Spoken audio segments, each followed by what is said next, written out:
no idea. I haven't seen any royalty. We're special. When I was a kid, Burbank was everywhere, you know. Yeah, just kind of. Okay. Good evening, ladies and gentlemen, and welcome to the Goffstown zoning ordinance meeting of May 2nd, 2017. My name is Alan Yaton, and I'm the chair. I'd like to go around the room and introduce the other members and staff, starting with Nancy. I'm the zoning code enforcement officer. My name is Nancy Larson. I'm Leonard Stewart, I'm a member. Gail LeBruck, Vice Chairman. Emily Sandblade, member. Jeff Coventry, I'm an alternate member. And my name is Alan Yaton, serving as chairman. This evening, Jeff, you will be a voting member Okay, on decisions. okay. I just need to read a little preamble to what's going on this evening. Take just a couple minutes. The Goffstown Zoning Board is an elected board of 5 members and up to 5 appointed alternates. We are currently looking for alternates who wish to serve. They can come to this board, and the board will approve them being an alternate as derived. Currently, the board has 5 elected members and 1 alternate. If anybody is interested in serving on the ZBA, please contact Jonathan O'Rourke, the planning administrator, for more information. The board has a posted agenda for each meeting and intends to follow the items in order. The board will open a public hearing on an application to receive testimony from applicants, abutters, and affected parties, and ask questions about the appeal. The public hearing will then be closed, and the board will enter into deliberative session to discuss the merits of the appeal. For each application, the board will decide to approve with conditions, deny, or continue to a later meeting. You are welcome to watch the deliberations this evening, or you can contact Jonathan O'Rourke at Town Hall to get the results tomorrow. For an applicant's request to be approved, there must be an affirmative vote of at least 3 members. An applicant can request a continuance if there is not a full 5-member board to act on an application. And we currently have 5 members here this evening. If you are aggrieved by a decision made by the ZBA tonight, you have the right to appeal to the Superior Court. However, before appealing to the Superior Court, you must request a rehearing with this board to preserve your right to appeal.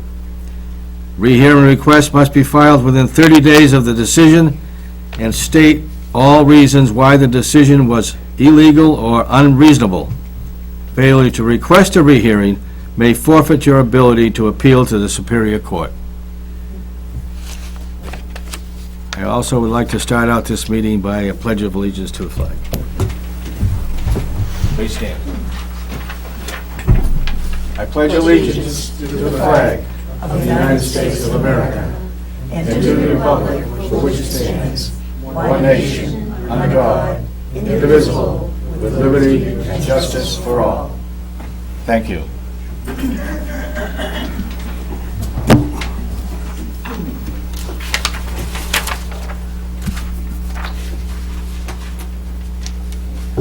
We want approval of the minutes. Have everybody reviewed the minutes from our last meeting of April, whatever, 4th, I think.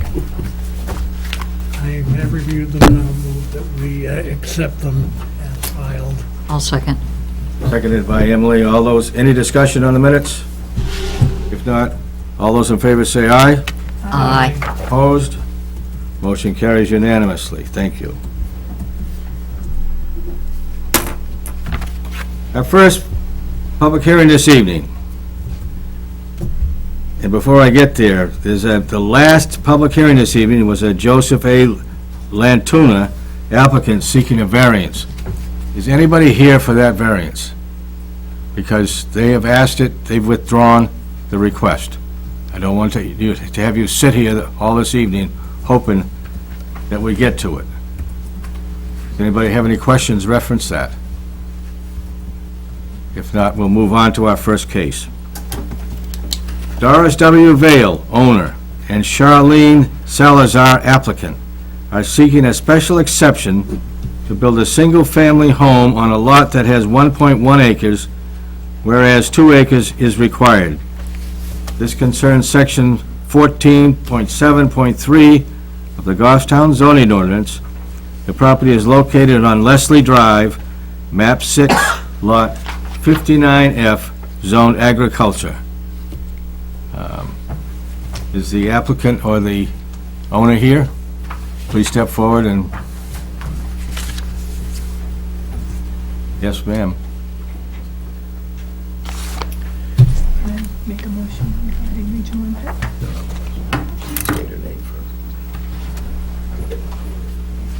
Can you please state your name for the record, please? Charlene Salazar, DPOA for Dorisville. Okay, thank you. Is there a motion for a regional impact? I'll make a motion to find there is no regional impact. Do I hear a second? I'll second. Seconded by Lennon. Any discussion? Seeing none, all those in favor say aye. Aye. Opposed? Motion carries unanimously. Thank you. You have the floor, ma'am. That's what I meant. Please explain to us what it is that you propose to do. Should I do all these questions that I answered? Yes, ma'am, you will, Okay. but you can talk to us about just about anything, but please start with those.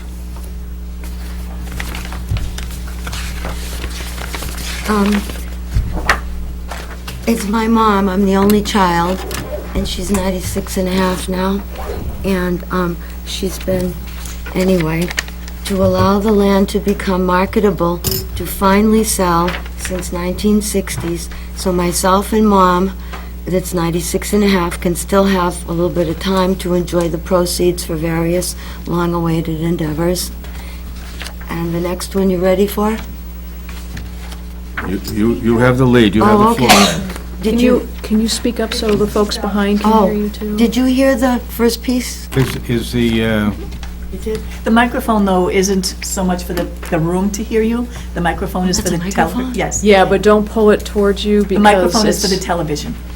There isn't a microphone in the room to try to make it easier for people to hear, so if you could Little try bit to, more, I know you're okay. very soft-spoken, but if you could try to yell it out. I will. fear not if you're loud. I want to allow this land, and my mother as well wants to, she's 96 and a half, to be marketable to finally sell it, waiting since 1960s. So myself and Mom can have time to enjoy the proceeds of selling the land for various long-awaited endeavors for her and I. The next one is, property is 1 acre, currently required for many years. Was 2 acres there to build. At time of purchase, 1 acre was okay for quite some time, and then when it changed, she fought tirelessly for status change to no avail, and we continued to pay property taxes for over 50 years. And I took over that, so I've been paying them for about 15 years out of the 50 years. The next one is, that would be a nice spot for a small single-family home, could be built and maintain the status of the neighborhood. A single-family home will keep in line with present format of this area. And it's not saleable unless I can sell it to somebody that can do that. New home, nice landscaping will be added attraction to the neighborhood. At the time that new owners will take over the property and decide on their style of home, it will currently meet with all codes and setback requirements, of course. The lot being 1 acre is sufficient size, for sure, for a single-family home to allow for appropriate buffers and required setbacks. It's big enough to do all the right scenarios. This has been a long-awaited 50-plus years for myself and Mom, and all the money already paid for the property taxes since 1963. And we would continue to pay for another 150 or 500 years, keep going forever, because it would be not saleable. That was the whole big problem, because it was all for nothing. And then I thought to myself, is the alternative to never build a house and never be able to sell the property and continue paying property taxes forever? And home is lit, okay, no? That's it, I guess. Whew, I'm not a good public speaker, sorry. You're doing very well. Relax. Breathe. No guns up here. And it's been a lot of years doing this, that's why. I'm sorry. That's okay. I understand. Do members of the board have any questions of the applicant? Couple of questions. I see that home is located on a private road. Do you get town services on the private road as far as trash collection, recycling collection, and who plows the road? I don't believe it gets any of those services, but I'm not positive. I know it'll need a septic design and a well and things like the ordinary things in the country. And I believe the mailboxes are at the end of it, but it's a very short road, very short. And I don't believe there are plowing services. Do you know, Nancy? It's a private road, so the town does not plow. Oh, okay. Yeah. Okay. So the Very owners, short, it's the very short. homeowners, I see there are some abutters here, they could speak to that, but I would imagine that either they themselves are plowing or they've pitched in to hire a contractor to plow, and Trash maintain. collection would be the same at the end of the street, or? Probably, yeah. I To the dump, assume. the I don't town. know. I don't know if the think town. there's any trash collection on that street. There might be. I don't know. We'll have, Or something we'll ask one of similar. the butters. But that's not a problem with the people that would build a house, because they would know all those things. That's correct. Do they have sewer and water out on the road out there No. that they No. can tie into? No. No, I don't mean No, their but- driveway, I mean on, like, Goffstown Back Road? No, step back there? No. No, It's okay. all well and septic. So it's well and Yeah. septic. I'm Okay. used to that. And has anybody looked at the property to make sure that it can fit a house, the septic, and a well all within the Oh, setbacks? There'll be conditions of Andrew the checked it approval. out. Okay. If it's given. Okay. Yeah, there was, Ms. Okay. Salazar had a builder go and walk the Evaluate it? property. Apparently, he Oh, checked it yeah, out. because but it's 1 acre plus, he said you could build more than one little single-family house, 'cause If there's there, plenty of room. if there are any wetlands on or adjacent to the property, then this subdivision predates any, if there's a Right. stream, Okay. that's different. And if there's an open water stream that Yep. goes through or is adjacent to the property, then whoever builds there would be subject to the 100-foot buffer, Right. Okay. surface water buffer. If it's just a wetland, there would be no buffer to that wetland, but we would certainly hope that the builder would Allow place the some. house as far back from it as possible, because a subdivision this old, based on the zoning ordinance, says there is no setback requirement, it's grandfathered, so. The only Okay. water I've seen on that site for everybody's is, I think probably at the adjacent property line, I think there's a drainage swale somewhere's down there by the, I'll call it the north side of the property, but I don't know anything else. I do know, since I was 10 years old, that my mom used to take me over there all the time and watch the turkeys for about 50-some-odd years, and there's no lake on there, and I didn't step in any water, and I didn't see any water anywhere. Okay. Emily? I don't have any questions. You said that this was grandfathered from the zoning ordinances? Yes. Does Yeah. the creation of a lot predate zoning, or? The lot was created it appears 1963. It does not predate, let me Zoning. check, I don't believe it predates No, zoning. it does not. Okay, thank you, because that was 61, I 61. think, right. But it appears, and as I say in my report, it's unclear Whether it was, the plan was signed by the planning board or the selectmen, I suspect it was the selectmen. I went through planning board minutes of that time, and it did not appear that they were approving any plans. I think they were still in the midst of putting together regulations and things like that, so, but as far as zoning, yes, Alan's right. I do know that when she bought it in good faith, was to build a house or have me do one later for my legacy, and the time it was okay to build a house on way less than 2 acres, and then she didn't realize that would change. I understand. Can I ask a couple of questions? Sure. Quick ones? Yeah. You said you had the property since the 60s. Has anybody gone this far with this before? I mean, has anybody taken it, did your mom or somebody take it through the town before? Things, yeah, is it okay to say? Well, we don't have any record of there being any formal application Wasn't to the formal. zoning board, but I Oh, think okay. there was some inquiries made by the property owner, but Okay. there wasn't, no one had taken it to, taken This it to level. this level. Well, my mother didn't know any better, I shouldn't say that, but the abutters always would call her up and ask her, could they have the land for like,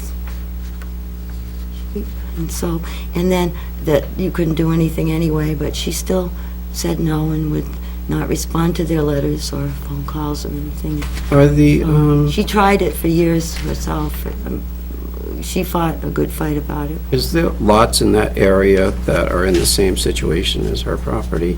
Like, There is are two lots, this one and another one, that have not been built upon yet, but all the other ones have been. All of them. And now, are they all like an acre plus or minus type lots, or are they 2 acre lots? Well, unfortunately, we don't know how, Okay. all we have right now to go on is this boundary plan that was Okay, done yeah. Saw that. for the Edmund Revocable Trust, which you have in your packet. Yeah. And that, you can't read it, it's too small, but Yeah, on the it's left-hand tiny. side by the north arrow, there's a sequence of when the 9 different parcels were sold off. I called the registry to find out if they could research if this plan was, or when the plan was recorded, what the number is, and they said you just have to, I would have to go to the registry. Oh, and research it. So I haven't actually seen the original subdivision plan, but if it's like every other subdivision plan that was, At done that time, yeah. at that time, and even present day, they are usually about the same size. So I would say that there probably were a lot more lots than what you see on the boundary plan. And the Garst lot, and I don't recall if they also own Lot 7, but certainly Lot 6 is a big parcel, so I suspect Okay. they probably purchased several smaller ones and consolidated them into what you see. And the parcel across the road, number 7, I would say Yep. the same thing happened. Okay. I think that was all my questions. Thank you. Thank you. If you'd like to step down for a second, I'm going to ask if any abutters wish to speak in reference to this project. Just go ahead and see. Yes, sir. Stephen Zagopoulos, I'm the direct abutter on the south side of her land. Mr. Looking Zagopoulos, at this lady, I'd love to have her as a, you want me to call come on, her? yeah, come on Yes, up. I do. Take it easy. I'll take her as a Take neighbor. it easy, Steve. But I'm gonna do her a favor. Have you seen the land? Has anyone here seen that land? Okay, I don't have to go any further. It is solid rock. In order for her to get a septic, my opinion is she's gonna have to bring in 20, 30 truckloads of dirt just to do, it's gonna be expensive just to get it ready for a house to be put there. That's what he's gonna do.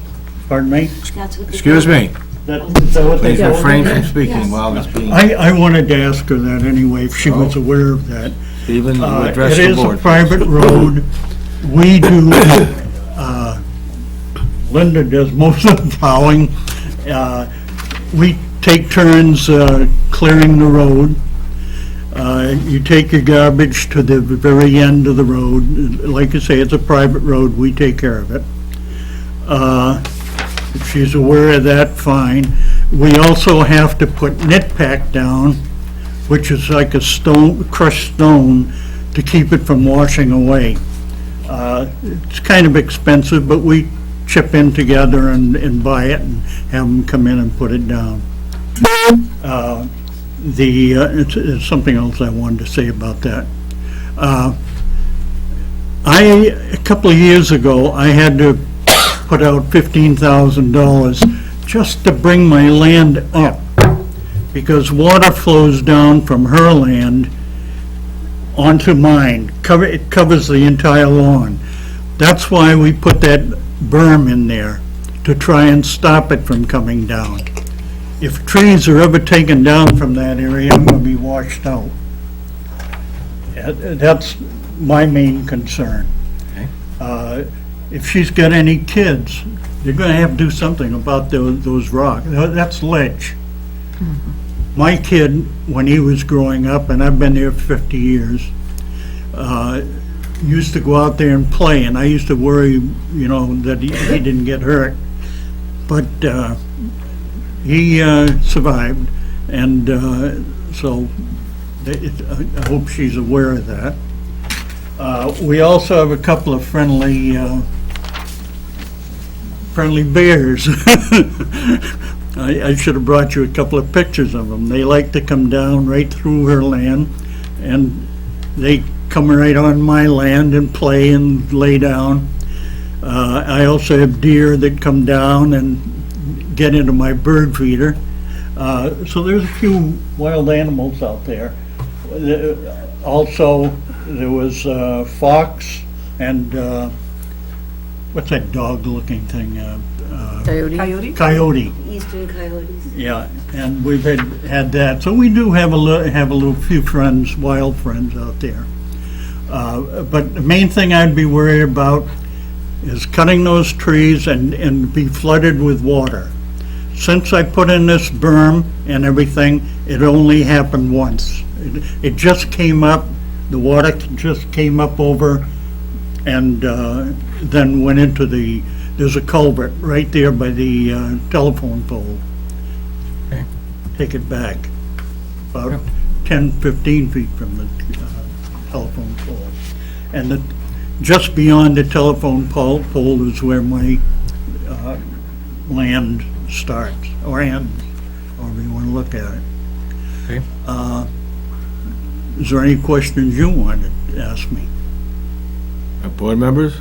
You had one earlier that you were going to ask in a butter. Oh, I think we answered that question about maintenance of the road and Okay. Trash and pickup. trash and all that stuff. Yes. Oh, I okay. think we're pretty clear on that All one. right. But I really strongly advise you to go look at the land first before you make a decision. It's, Okay. may change your mind, Okay, okay? thank you. Thank you. Oh, one other thing. Yes, sir.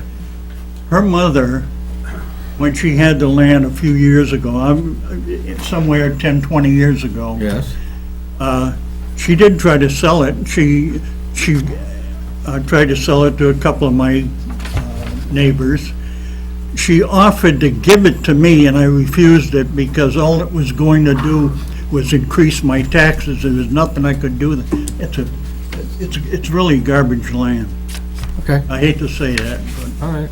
if she builds a house, I guarantee within a year she's selling it. And then it's beyond what you can do. True. Thank you. Thank you. Yes, Gloria. Welcome. Thank you. I would just like to add to some of the things that Steve shared with the board. Gloria Sagopoulos. Oh, I'm sorry. We have had nothing but hardship with our piece of property since we purchased it. We're still there. because we can't afford to sell and relocate. We've had incidences of where the Y, when they were blasting, actually affected our well. It closed it up. We had to have it fracked in order to, defracking, whatever they call it, which I know is not permitted any longer. But we had to endure that expense to have the well veins opened up again. And I'm concerned that because her property is primarily ledge, that there's going to be additional blasting there, and how am I going to be protected? At our ages, we can't afford to put in those kinds of investments. We did put in the $15,000 to raise the level of our land. We still have an occasional problem. There is a swampy area, like a boggy area, that is full on the Walker land that flows downhill towards our property as well. And so we have it coming from the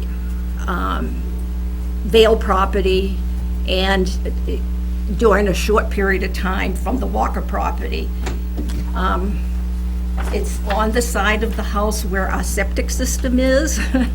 We have had issues related to the septic issue before. We've had flooding in our basement. It's been a very expensive piece of property for us to maintain, and I'm really concerned about the effect of blasting, the effect of where the driveway is going to be located. Is this going to affect our piece of property? The road washes away frequently. The hill has had a tremendous amount of attention placed on it by the Enmans and other residents on the road in order to keep the roadway from washing away, but consequently, it comes down the side of the road and washes in front of our house and washes a good part of the lower part of the road away. You know, it's just not an ideal situation for changing the dynamics that are currently in place. And I feel badly for them that they have that piece of property and have had to pay taxes all of these years. But I know that they offered it to sell it to the Enmans, and they declined because they said it was a worthless piece of property and they couldn't see the value of investing in it for them. And Diane Garst, I know, did approach them about purchasing the property, and they declined her offer. And my husband, as he said, Mrs. Vale eventually offered it to him at no cost, and we declined it. Okay. But I'm really concerned about what effect it might have on us as abutters and what's our recourse if in fact we suffer recurrence of the flooding areas, the flooding that occurred to us, our property previous to our repairing. Okay. That's a civil action, ma'am. That's a civil action. Yes. In other words, we'd have to spend more money. I didn't say that. Okay. I mean, I'm assuming you mean that if it's a civil action, we're going to need a lawyer. Yes, there's a lot of things that go with it, yes, Gloria. Sure. Yes, Nancy? I would just suggest that if the special exception is granted tonight and a builder ends up constructing a home, I would have a conversation with that builder and ask how he is going to mitigate any kind of runoff that could come from that property onto your property and just let him know that, you know, the natural topography right now flows onto your lot. It's possible that he might be able to grade the land in such a way that it sends the water away from your property. So, you know, those are things that you can talk to the builder about, and talk to the builder about your concern with blasting and what happens if the fissures close up again after they blast for developing the property, and, you know, that. So basically, the abutters have no protection at all. Well, That's what you're saying. the planning board, the zoning board does not, and the planning board too, they don't have the ability to control how a particular lot is developed. That's a level that municipalities don't get into. I'm not sure there's any in the state that do something like that. So we don't have control over, you know, builder A goes onto a property. We can't dictate how exactly they do it. All we can do is stick to the zoning ordinance, which is, you know, based on the dimensional requirements, and in this case, it says if you want to build on a lot that doesn't meet those dimensional requirements, you need a special exception, and they have to meet that special exception criteria before. But that's all that the zoning board can. Did you say that the planning board does have some No, authority? no, the planning board does not either, no. Stephen, there is a very extensive blasting ordinance now here in town, newly adopted, to secure some of these situations that kept occurring, and they have to submit their plans to the town for approval before they can blast. Is that through the fire department? Fire department and DPW. Okay. So there are some checks and balances in terms of blasting. So she could have a conversation with the fire chief or Yeah. or whomever. So they have to get a permit to be able to do that.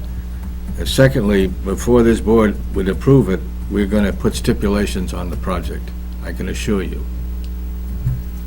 In terms of septic, well radius, so that that doesn't interfere with your properties. Now, beyond that, is it a ideal lot? It's an ideal lot in the eyes of a builder. Okay? And that's the best I can offer you, is that if a builder's building here, he has to follow the regulations incorporated in the town ordinances. And that's the best assurance I can give you at this time. I wish I could say more, but that is a tough lot. I'd agree with you. It's going to be a tough lot to develop. I mean, Expensive. Yeah, it's gonna be very expensive, but the nickname that the neighborhood kids gave it was Bear Mountain because it. Oh, you mean a pile of rocks in the middle? The pile of rocks in the middle, right. Yeah. And somehow that is not gonna be handled with a shovel, I don't think, but, I don't think anything on that site will be handled by a shovel, maybe, Not even close. okay?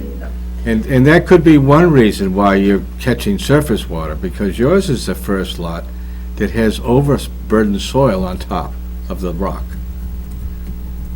And you're downhill yes. from that. So you're catching surface water that's running on top of the ledge and not getting down into the underground, for the most part. So you're saying if they take the ledge away, I may not have a water Potentially, problem? well, potentially. well- Don't know for sure. but- You don't know for sure. But whatever they do, they'll still have to solve a drainage problem if they grade it. That's going to be one of the stipulations, address the drainage. Okay, I was hoping I'd hear that, because I knew that when the Y got approval, the trailer park had some issues with the water flow being, You know as well as I do, because I was chair of the planning board at the time. Yes. Okay. And so I know that there were recourses that were implemented as far as the Y was concerned in terms of handling any change of the flow of water that Correct. went down into the trailer park. That's because that's, I can reassure you that the drainage was addressed on that project. Good, okay, Thank you. thank you. Anybody else wishing to speak in reference to the project? Yes, ma'am. Please introduce yourself and welcome. I'm Diane Garst, and you're welcome. Could you spell your last name? Garst. Thank you. I just want to confirm, you said that there were no setbacks, it was grandfathered in? No, no setbacks, no setback from any wetland that may be on or adjacent to the property, but they still are required to meet the current setback requirements from the boundary of their property. Okay. And are we here just, is she, I'm not supposed to address her, otherwise I'd turn around and ask her this question, but is it sold or not sold, but is she going to build a house or just get a variance That's to try immaterial. to sell it to That's somebody immate- else? That's immaterial, ma'am. Okay, so we wouldn't have like a plan for an idea where a house would go or where a driveway would be, nothing at this That is point? correct. Okay. Okay. And would there be any clauses set about for helping to maintain the street or any of that? Because And that would be one of my questions, so maybe you can answer it. we do Is it ad a- hoc right no. now. Is it an association, or how is it run? No, the Enmans, Jeff Enman does a lot of it. I mean, some storms, he's capable of doing it all with his equipment. Heavy, terrible snowstorms, I plow the street. This year, Gloria has had to go to work earlier than I have on some days. She's hired somebody to do portions of the street. And I understand that, you know, Charlene here is saying, yes, it'll be understood and whatever, but she's got a positive attitude wanting to sell this land. I don't know if somebody, is there anything we could mandate this person buying this land to understand he's got to pitch in too, because the road's like dying with us now. Extra equipment up there, extra driving, that driveway's going to be right where our swale is for the water. And I'll ask, are there any documents No, out there that govern the operation of this road? nope, So it's by the goodness and the spirit of the neighbors. correct. Ouch. But we don't have a control over that, do we? No, you don't have We don't control. have any. None. It's not in the zoning board's purview. Okay, that's what I was thinking. And you'll get a chance to speak again, ma'am. Okay. So, It's a bad situation.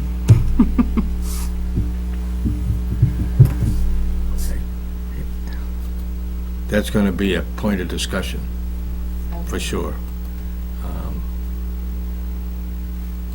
Because if you can't demonstrate that there's an organization here ruled by rules, Yeah. I'm not sure that this is going anywhere. Right. I guess I'm thinking 30 years it's worked with the parties that are there. With the next party coming in, we're, you know, we don't know who the party will What did they be. say, you can't pick your neighbors? No, you can't. That's So you what's kind of scaring all end of up us. at a, Okay. All right. I understand. All right. Thank you. Okay. Anything else? No, I don't think so. Okay, does anybody else wish to speak in reference? Yes. Please come up. Oh, yes. State your name for the record, please. So, Jean Walker, I'm 111 Goffstown Road, I'm in Butter, from the backside. From the backside, that swamp is a vernal pool, which I know makes a big difference between a swamp and a vernal pool. It is very close to this piece of property, and that's what kind of leaks out onto them. And I know it is because it's full of frogs and they know it's full of frogs because our kids have always caught them there.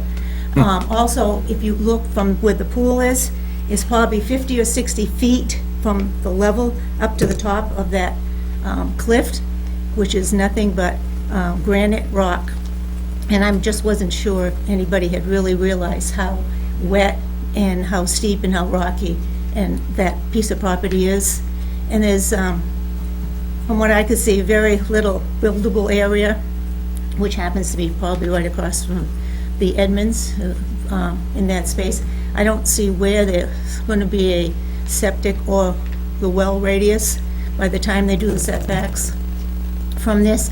And just, I was just curious about the road. I never was involved with their road, but I know those people put a lot of money into that road just to get it started and to do it. And I just wondered if there's ever any compensation for them for doing that for other people. That's all. That's what you get when you own a private road. Private road. It is a private road. Yes. Okay, thank you. Thank you, Jean. Anybody else wishing to speak?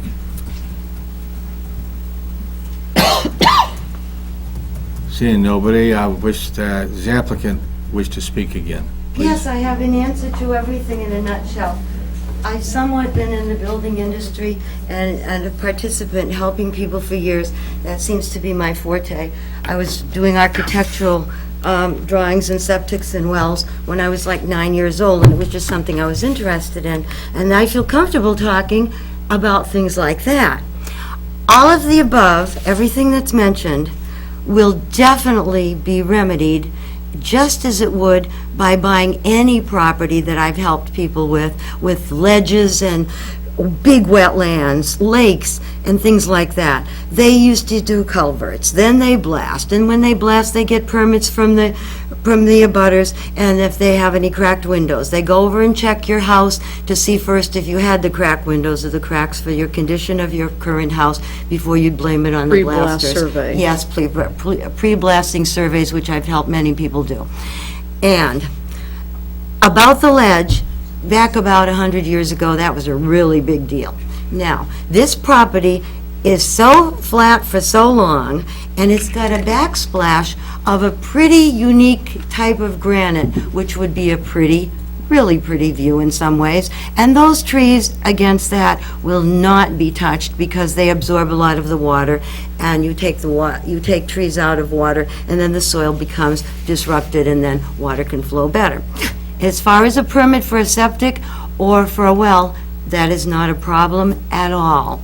And I've seen the worst pieces of land in New Hampshire that you still, talented builders that have been in the business for 30, 40 years, state-of-the-art artesian wells, state-of-the-art septic systems, way over and above the old-fashioned drilled well and the old-fashioned way of living. And these things do cost money, but that money reflects on the person that ultimately buys the house that they build, which they always get sold.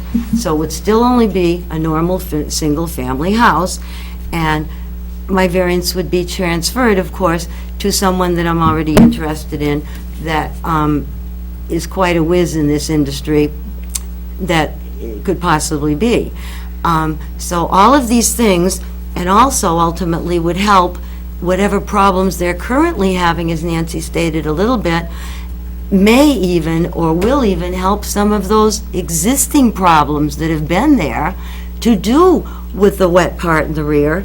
That's not a lake or anything, because I've walked there since I was 10 years old many times. But anyway, it's going to help that, because that's not going to be a problem anymore with a house there, because it's going to be further developed, and it will not allow anybody else to get some of the problems they're having currently. You kind of know what I mean? Okay. They'll have less problems than they've been having now as an ultimate goal to developing this portion. And as far as who's going to pay for this and plowing and all that, like you said, it's a civil matter.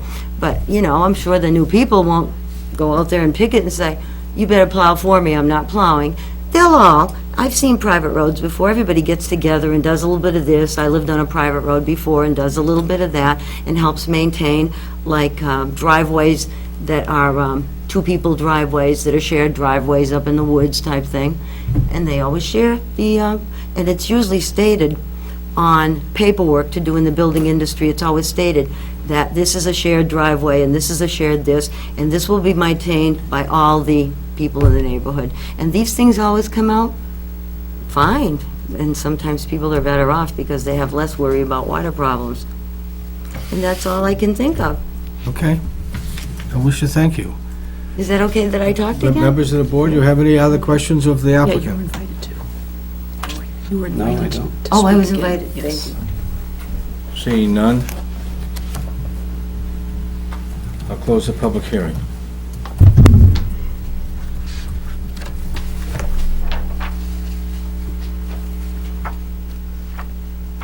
Now, if you go to page 100 of the zoning ordinance, I think it's 100.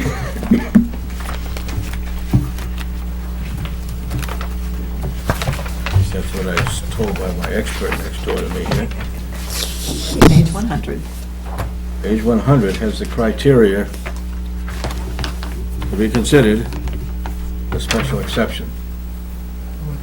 15.3.2. Yep. It's a little earlier. On the top of page 101 of the criteria. Now,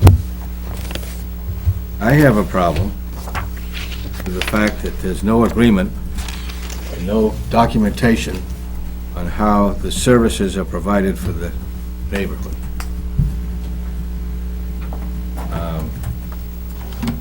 I am not prone to approve anything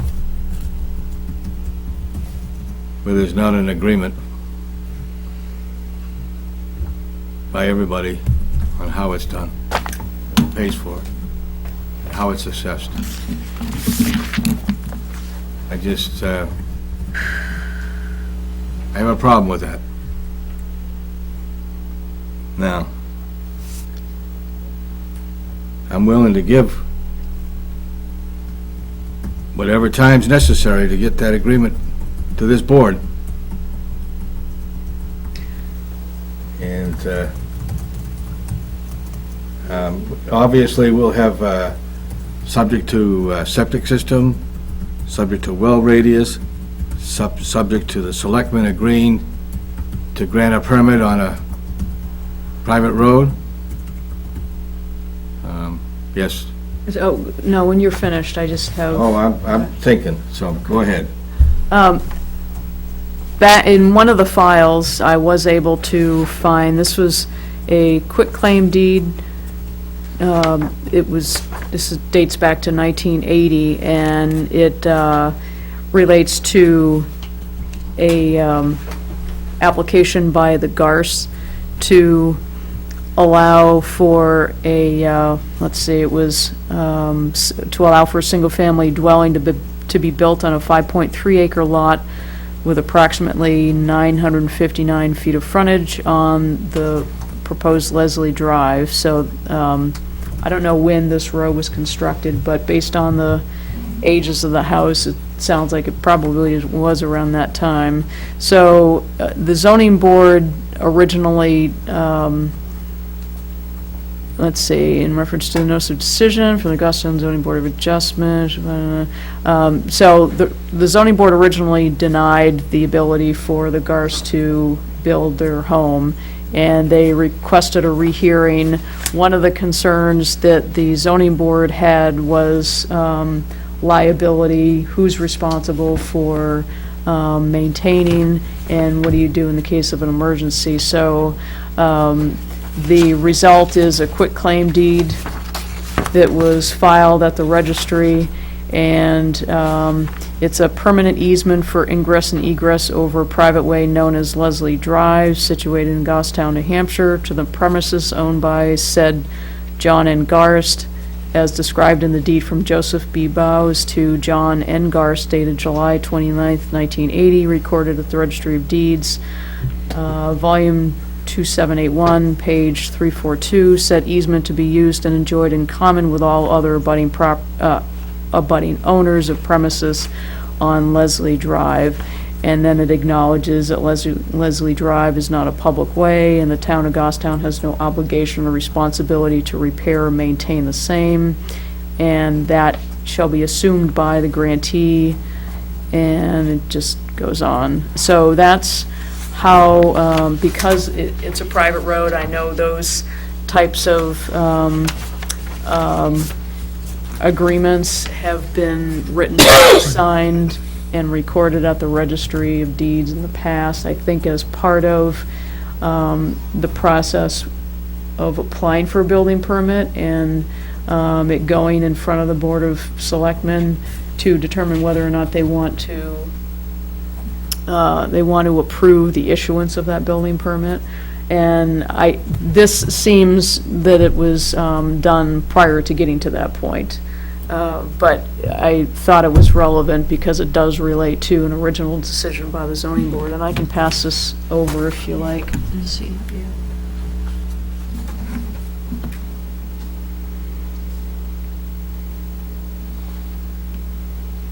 I was actually researching to find out what has been done in the past, because there are several houses, most of the lots are developed, and I was trying to find information on how those building permits were handled, and that's a document that I was able to come up with in my research. It was in their property file.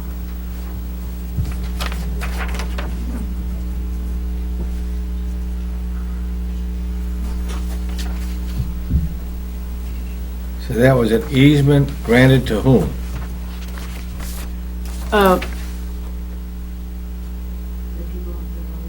Permanent easement for, I should read that, a real estate company to John.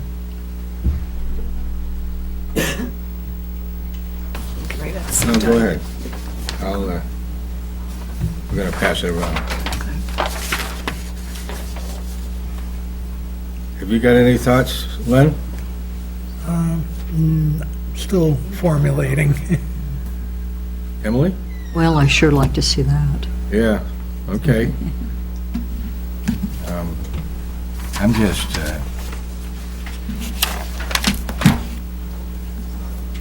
I'm assuming that we'd have the typical nuances there for septic and Yeah, of other course. concerns, the approval of. Likewise, I mean, I think I'm just as concerned the fact that there's no formal association, there's no form of documents, no written agreements in existence anywhere regarding, how the property gets serviced. And there may have been, when the subdivision was first approved, there may have, the original developer may have set up something like that. After a period of time, they can expire. They don't necessarily need to be carried forward forever. And I don't know if that ever took place here, but we have several subdivisions around town that started off with a homeowners association, and that just for whatever reason they dismantled, or through, people are just not interested anymore, and they just figure out a way to still, get things done. But this is an official road though, right? This is. It's a road, it's a private road, It's a so it's not private maintained road. by the town. And who accepted the private road? It's not, Did it's we, not, the town? no, it's not accepted. Okay, okay, That's why they are responsible for maintaining it. right, okay. And a lot of times, what happens is the homeowners get together and contract with someone. Or if they have the resources like what these folks have, there are people living on the street that have the resources to plow, so, Right. why not use those resources? And that's just another way of getting So are it we done. looking for something that is put together to address the issues of the private road? Is that what we're looking to get? That's entirely up to the zoning board. I mean, we have to look at the application, the criteria that you see in the application that was filled out by the applicant. Those are the criteria that Okay. are listed in the zoning ordinance that Okay. were pointed out by the chair and vice chair.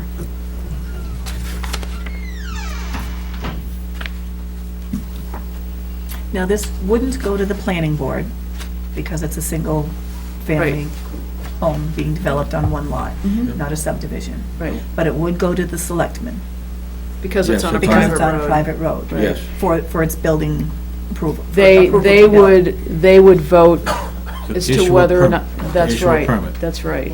Right. To build. And usually, when that happens, the Board of Selectmen usually place a requirement on the authorization of issuance of the building permit, that the applicant, the current property owner, needs to, or whoever applies for the building permit, would need, before we sign off on it in building and planning, the person who is building would have to produce evidence, in all likelihood, of a sign limits, a liability, or whatever you want to call it, and that would need to be signed by the current property owner, whoever it is at the time of application of building permit, and the Board of Selectmen. So I don't know if it would be done at the time that, we don't know who's going to apply for a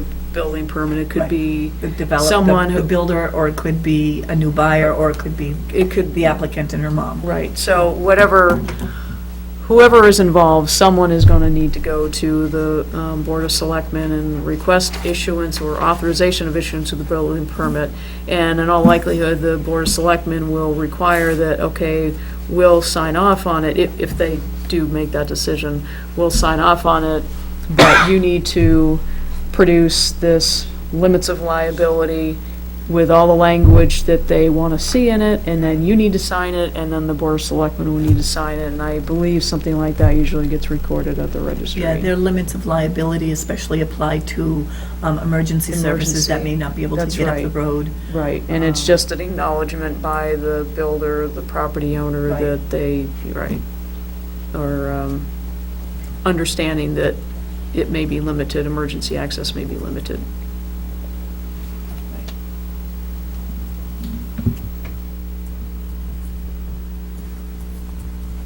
Question, Nancy. We're asked to consider this as a special exception. Is there something in our zoning ordinance that tells us that the special exception is appropriate and not a variance? Yes, it is, actually. It's, let's see, section 14.7.3 tells us that this is the avenue that they need to take. It's under non-conforming lots, uses, and structures. So it's on page 95. Yeah, 95, 1473. So use of a non-conforming lot, except as may otherwise be allowed in accordance with section 14.5, blah, blah, blah.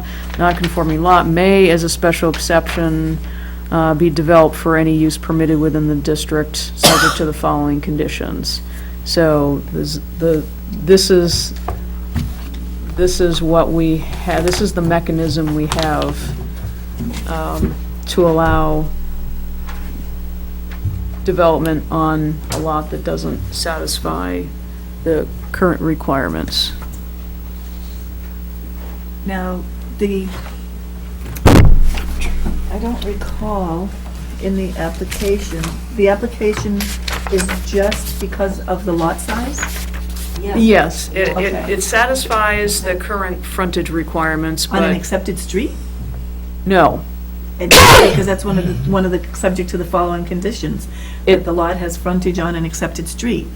Construction of a building on a lot without frontage on a street, comma, for a building or structure to be constructed on a lot which has no frontage on an accepted street. So it's for both. It's either for a building that is, let's see, a lot is frontage on an accepted street, or the zoning board of adjustment has granted a permit pursuant to 15.3.5, construction of building on a lot without frontage on a street. So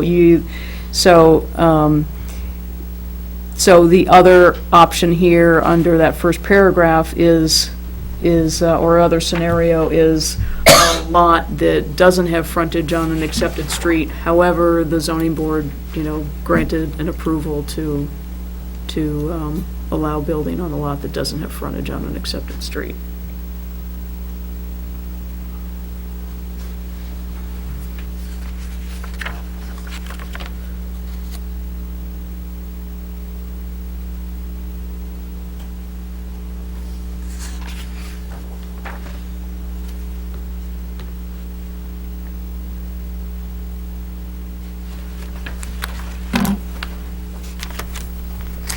So who lives on the back lots? There was a paved driveway Paved there. driveway all the way up. Who lives there? I'm the paved driveway. That's the Garst. Going up the hill? That's Garst. That goes through the middle of my property, one of the lots. Okay. Those are the two large lots at the top of Okay. that boundary survey. I'm just trying to get a feel for where people living. Okay. And the red barn? Whose lot is that? Okay. I'm just asking questions. Okay. You haven't said very much, sir. You wish to speak? I can't, okay, fine. I've already closed the public hearing anyway.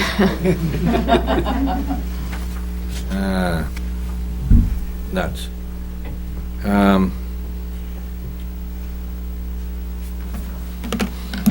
Did we not need to include, I guess I'm kind of still stuck on the fact that the lot has no frontage on an accepted street.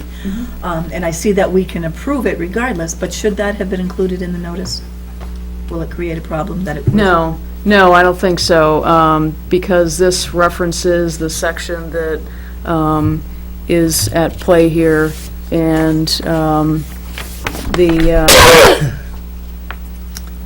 the request is still the same. It's looking at building a lot on a lot that does not meet the, in this case, the size, the area requirements.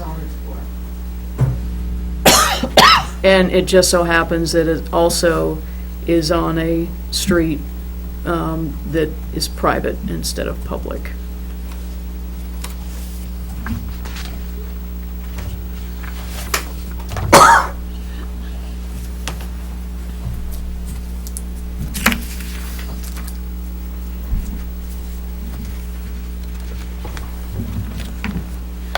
I'd like to remind the board of paragraph 15.3.2.3, that we are allowed to put any conditions on this approval that we just wish to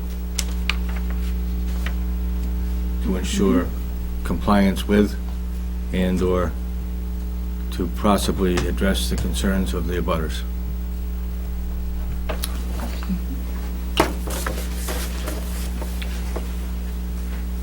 So,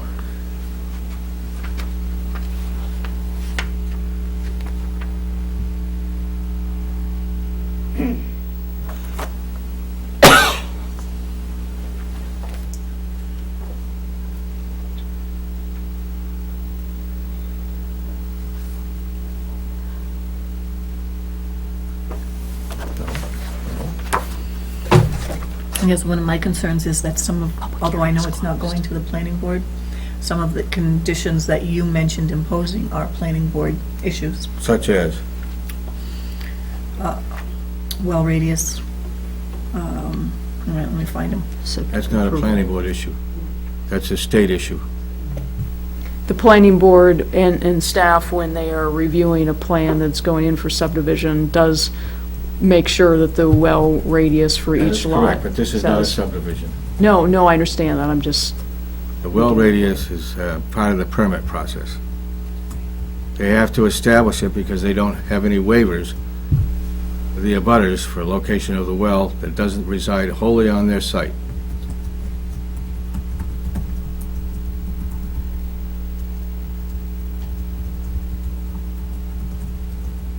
So, I'd like to make a motion, not hearing anything, to continue this to a date certain, and let the parties to this project reach an agreement on how the street is to be maintained and how the expenses are shared in the property. Mr. Chairman, are you looking for them to draw up a formal agreement? Yes. And formal meaning recorded at the registry, or? You recorded at the registry, yes.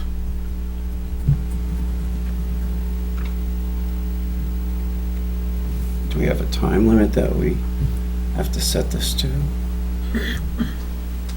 If the board votes to continue it to a date certain, then abutters don't need to be notified. But if the board is concerned that the abutters and the folks that live along this road will not have adequate time before, say, the next meeting or the meeting following, Yeah. then it doesn't need to be continued to a date certain. However, the applicant will need to pay to re-notify abutters by certified mail. We would send out the notices like we did the first time, but they'll have to pay additional money to do that. So it's entirely up to the board. I'm going to ask the applicant a question. How long is it going to take you to reach this agreement? Well, I wanted to say that, first of all, my mother No, and I are... how long, I asked you a question. Just answer the question. Oh, I'm sorry, dear. The question was, how long is it going to take you to get an agreement together? An agreement about what? I don't live there. You own property there. Right, my mom does, yeah? Okay. And, You have to have an agreement. What we're saying is this, what I'm saying by the motion is, you have to submit an agreement to this board establishing an agreement between all parties on that road as to its maintenance. oh, well, not me. I have a problem with that. Yeah, it wouldn't be anything to do with me. It's just that I want to sell the land and make sure it's buildable over an acre. Because we're putting her at the mercy of all her abutters when it's a decision we should be making based on these criteria. If we want to impose conditions, fine, but we're putting, if the abutters don't want to participate, she has no agreement. So we're letting them make the decision we need to be making. I agree with Gail. Okay?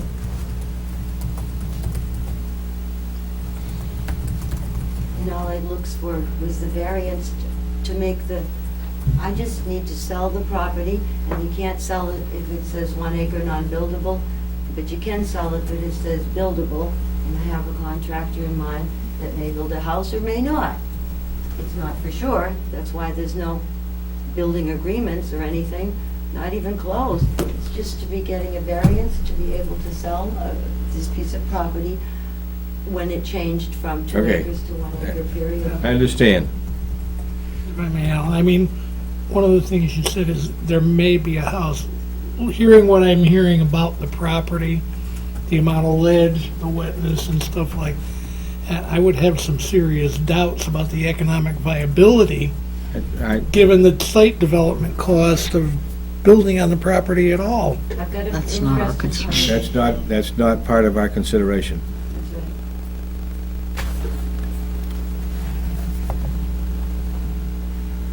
But I'm certainly not going to approve something that puts all the abutters at risk for additional expense, period.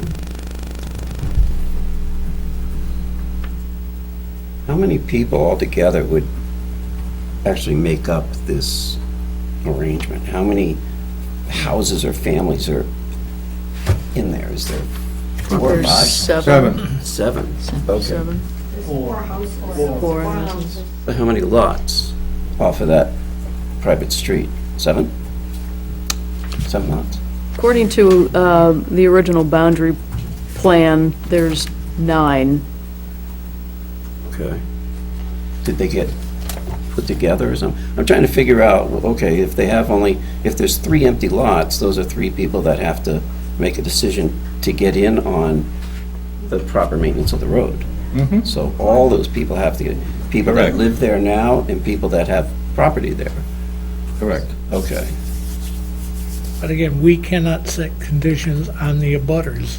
We're only looking at the application that's in Right. front of us. But in order for us to do due diligence, we have to look at it and say, we have a requirement of, we need to see something that states that there is a road maintenance agreement of some type. Is that what we're not supposed to be evaluating, or is that something we can include with our variance? Like I said, I think that makes it so that we're having the abutters make the decision we should be making. Because all it takes is one abutter to say, no, I don't want to do this, and they're not going to have an agreement. And Okay. if they meet these criteria, we actually have no choice but to approve it. Okay. Can I just add, I No. can't talk. No. There are some non-abutters on the street. I know I can't talk, but I have to say that. No, please refrain. We can't just deny something because we don't like it. There has to be a valid reason relating to the special exception criteria For this one piece of property? for this piece of property. Right, okay, okay. So the criteria is an appropriate location for such use, being consistent with the town's master plan. The Right, size or frequency of the use will not significantly alter the character of the neighborhood. The use will not create a nuisance or hazard to vehicles or pedestrians in a manner that cannot be ameliorated. The proposed location is of sufficient size to allow for adequate and appropriate facilities for the proper operation of the use. And the proposed location is of sufficient size to allow for appropriate buffers of this use to adjacent properties. So those are the criteria that we're considering. Okay. We can put conditions on, but they should be reasonable conditions if we choose to put conditions on.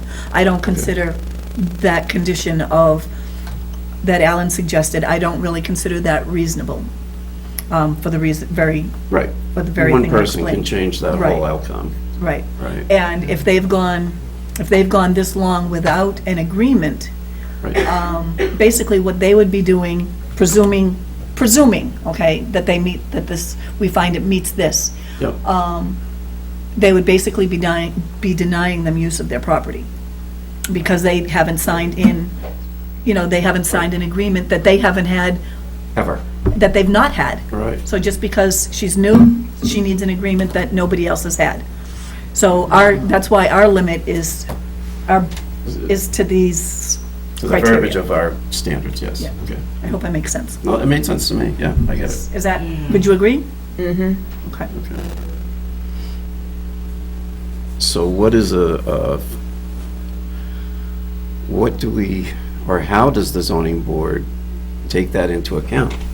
Take How do we know? the road? Yeah, the road and this property that's on it, that has to be divided amongst the people for the maintenance and whatever, or we just don't? That's an issue that they take care of It's a themselves. civil issue. It's a It's civil issue. Okay, Right. all right, From here, they would go to the planning board, I mean, not the planning board, the Board of Selectmen, yeah, to be able to build on a private road. And then they would have agreements with them as well. right, So, and then, like Len said, the conditions of the property make it sound such that building really might not be feasible when you stop to think of the costs that go with that amount of ledge, because there is a lot of ledge. I mean, I saw that big, huge rock. And if there's all that wet, I didn't walk the property, so I don't know how wet it is. But to do that, a big developer might do that for a big development, right, but is it worthwhile for a single-family home? And that's something they may find out down the road, but that's not, again, that's not our concern. right, Our concern is, do we grant the special exception on these based on criteria? that, yes.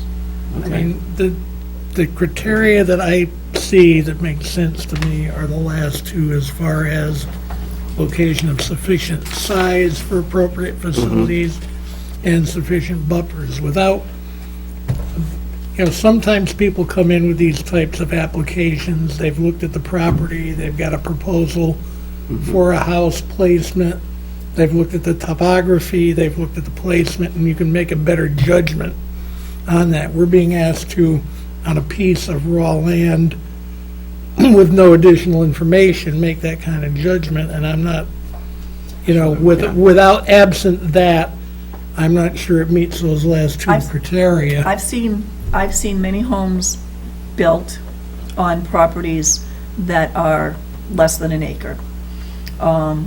I live in an agricultural zone where 2 acres is required, and I live on 1.5 acres. So it's only a little bit bigger than what she's got. But their property is probably different than mine. Mine has its issues, hers probably has different issues. I would say, what is it, 1.2 acres, I think, is what it was? It was just a little over 1.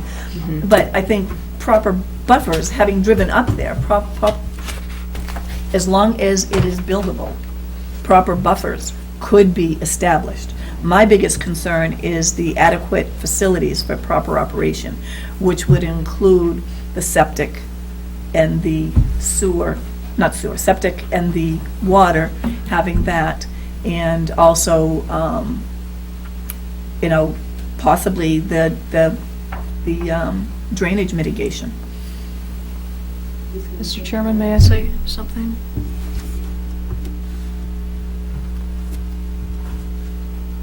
May I say something, just adding the information that might help the board? In the zoning ordinance for zoning districts that account for not having any utilities, so it would be septic and well, and these are all different types of residential districts. You can go down as low as 40,000 square feet lot size. There's another That's less than an acre. parcel which is less than an acre. There's another area of town where you're allowed 1 acre to build. There's a second one down as low as 40,000 square feet, and then you bump up back up to 1 acre in another residential district, 2 acres in the agricultural district, and of course in the conservation open space district, that's 5 acres. But, so the zoning ordinance does allow for development of lots with a septic and well as low as 40,000 square foot lot size. So which is, fairly, well, it's smaller than the 1.2 acres. It's 43,560 is an acre. So the zoning ordinance does allow for smaller lots than what the applicant has for a parcel that would not be served by sewer and/or water. Just to put things into perspective, I don't know if that would help the board or not.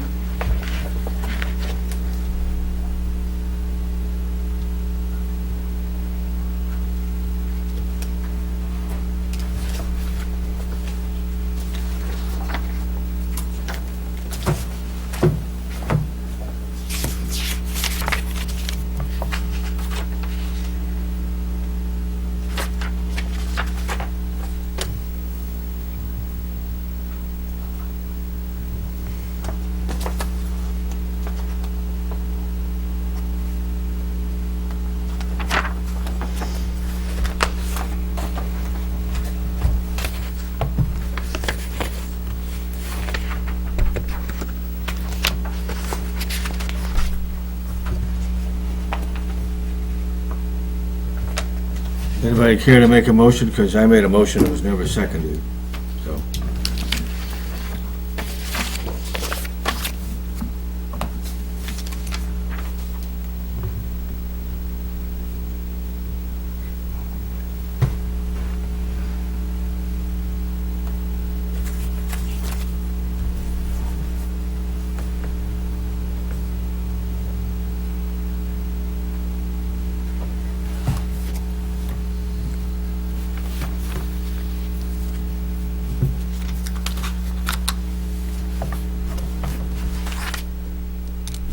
Gail? I'm thinking. I thought you were. No. I know they say that something can be built almost anywhere I'd be the one, with current engineering abilities and things. I would be the one to say that for sure. I think you might have been the one that I heard say it. It doesn't always mean that it should be. Correct. However, having seen the property, I can't see that one house, and I'm making some presumptions here because we don't have information on the building or the development or any kind of studies or anything like that. The site would be an appropriate site, in my opinion, for the use for one house. And the size, I don't think, would significantly alter the character of the neighborhood. Again, for one house. It's not gonna be bigger, and it's not gonna be palatial, it's. Right, it It'll would, be I a mean, it would just similar blend size. in. It would blend in. Okay. I think with what's there on that street.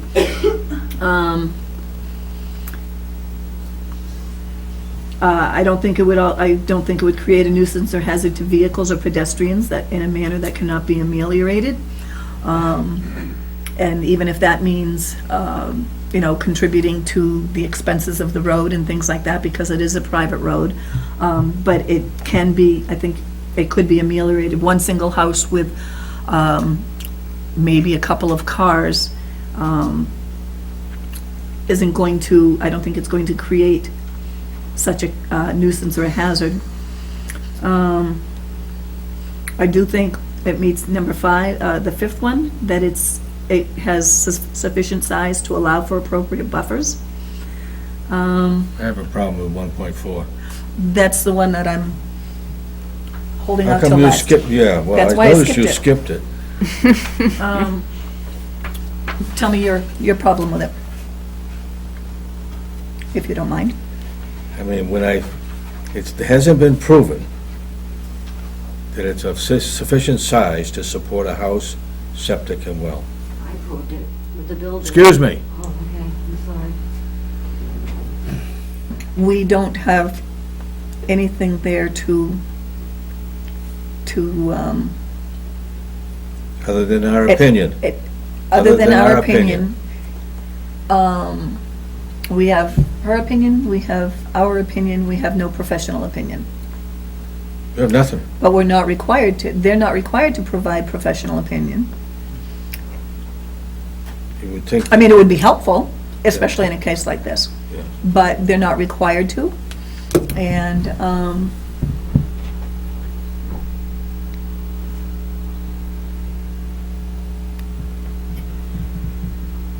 I think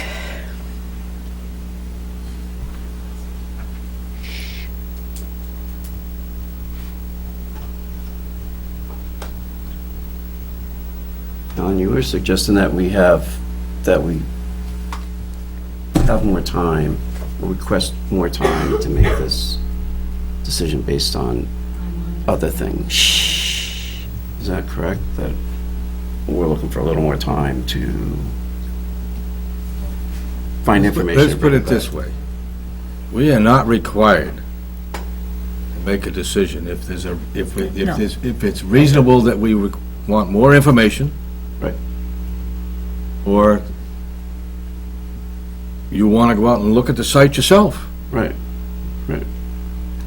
what if we were to continue the application to next month, pending possibly a survey of the property to determine its buildability, so that we would know whether or not it is of sufficient size to allow for the adequate and appropriate facilities for proper operation? Well, it could very well be that when you do analysis of a piece of property, you look at all those things, and you make a determination of, can I find a house location? Can I find a location for the well and the septic? And can I demonstrate that in some kind of visual plan Right. that says I can meet those criteria? Excuse me.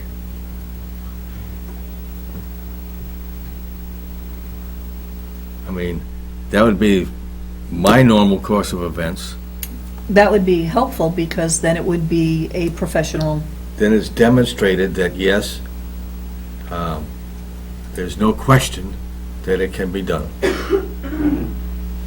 Yes, Anthony? Just for clarification, if that ends up being the motion that is voted and agreed to by everyone, it sounds like what the board is leaning towards is having the applicant contact a surveyor and have a surveyor put together, well, not only do a boundary plan of the parcel, but also walk the site and survey any location of wetlands, so it, might involve a soil scientist or a wetland scientist. Well, we Just heard get all Vernal- that normal information on, But on the backside, we heard vernal pools, there's Right. there's a setback on those. yep. No, they don't have a setback from wetlands, do they? Well, I'm going to check to see if vernal pools are handled differently. There isn't anything in the zoning ordinance that makes a distinction between, regular wetland and a vernal pool. It does say that subdivisions that predate 1990-something are not subject to any wetland setbacks. Correct. So I I would doubt that. I think a vernal pool is just going to be unfortunately Unenforceable. lumped into the, common wetland. So I just want to make sure that she comes back with the information that the board is expecting, not, My hope would be, I did hear her, and I'm, no speaking, please. I did hear her say that she has that information. And that would be beneficial because it would save a lot of money that I would prefer not to impose upon them.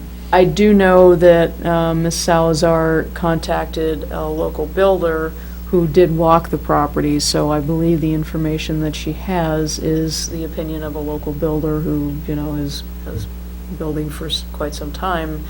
That's why I want to find out is that going to be sufficient, his opinion as a professional, or do you want to see a plan?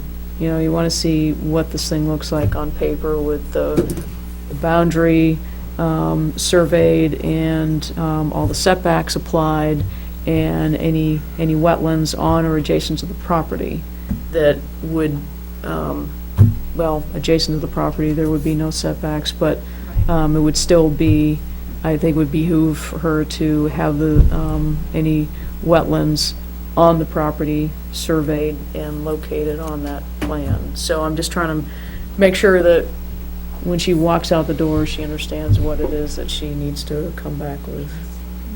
No. I think the pertinent things would be placement of the three things that you mentioned, placement of the building envelope, the boundaries, and the wetlands. I think were the three things that we would need to make a more informed judgment about it, because as of this point, looking at the rest of the ordinance, I don't think the applicant has yet met the burden of persuasion on this at all. I'm okay with the other four criteria, but not on number 4. So if she can bring that information, we can continue it. Presuming we all agree on that, once a motion is made, if a motion is made. No. Public The, hearing is closed. the way this goes, if there's any one criteria that's not met, it's denial. It can be, or we can continue it for more That's information. correct. And that's what we would be doing, to find you- out if that criteria really should be denied, or if it should, or if it can be approved. If you feel that there is an ability for the applicant to come back with information that will help the board With the decision decide on that criteria. that criterion, then you can. If you feel at this point in time that, no, we feel that the applicant has produced as much information as she can for us to make that decision, and we vote no based upon our majority opinion that criteria number 4 isn't met. But if you feel that there is information that she can probably gather up and bring back to help you make, the decision may still end up being the same, but at least you would, have it made maybe on a more informed level. I Yeah. just think it would be fair to give the applicant opportunity to produce more detailed information, because I know, as I mentioned before, that would help me make a more informed decision Okay. on that criteria. The one thing that you can do is, the whole idea is not to require someone to go out and hire a surveyor. Somebody can do a scaled sketch using the town GIS with the topography layers turned on, turn on the wetland layers. All that stuff is printable, it's available online. Should give you some example of what your challenges are on that site. Yes, the wetlands are on the I would not rely upon those on a site, on a site-specific The, base. having looked at the lot myself, there's no wetlands on that thing. Okay. It's wet on somebody else's property. And the drainage might be coming from uphill, Yeah. but that's an addressable engineering solution. But that can still, if what I've required in the past is if the surveyor or through the wetland scientist makes the determination, or soil scientist, that there is no wetlands on the property, then a note should be added to that effect, so at least we know that it was addressed. But you can tell by looking at the vegetation that the upper half of that site, the trees are small in diameter, which means it's shallow to ledge, bedrock, very shallow. You could look at the south end of that site towards the Zygopoulos, the trees are bigger, and you can feel that there's more earth Soil. underneath those plant areas. I mean, it's a pretty simple format to, All right, can I make a motion, Alan? you can make a motion for consideration. Okay, I'm going to make a motion that we table our deliberations until next month. Can I say But one? no, I can't we- do it. no, we've closed the public hearing It's and, illegal no, after my mother dies, I can't do it anyway. You know what? Please, I have to tell you that. please. I'm not allowed after that. Anyway, Gail. anyway, Gail. my motion is to table discussions until our June meeting, Shouldn't be. pending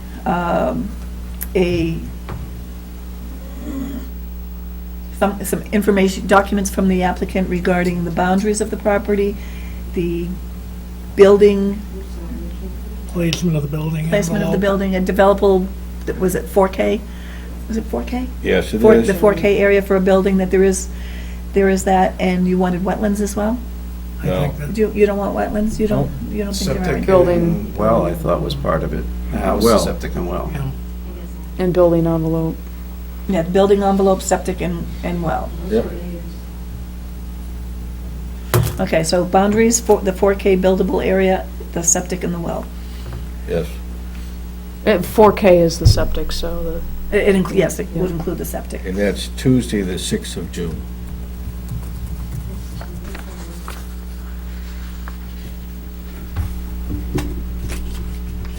I'll second Gail's motion. There's been a motion made and seconded. Any discussion on the motion? No, just as long as we have those things spelled out, that makes sense to me. Any further discussion on the motion? I'll take a vote on the motion. All those in favor say aye. Aye. Opposed? Motion carries unanimously. Mr. Chairman? Oh, maybe you're about to, Excuse me? sorry. I was just going to make sure that everyone, that there was an announcement that that shall serve as a butter notification, that no additional notices will go out, because you're noting the date, time, and place Yes. of the next meeting. Right. So no one will, any abutters will, you won't receive You won't additional be notification. re-notified. This is the notification, so just add it to your calendar, make sure you're here in June. And that's 6/6. Yes.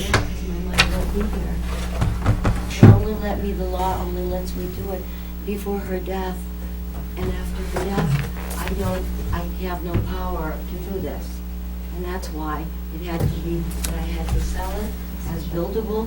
I'm not gonna build a house, nobody may build a house. I just need permission to change the 1 acre to get the variance to be buildable instead of 2, so I can sell it tomorrow, and then when it's sold, it's selling at a better price because the word buildable with the transferring of the variance to the next person tomorrow, and that way they can deal with it, which they will. The builder's perfectly happy to deal with that. I have no money to pay a surveyor $3,000. I don't have 5 cents to do that.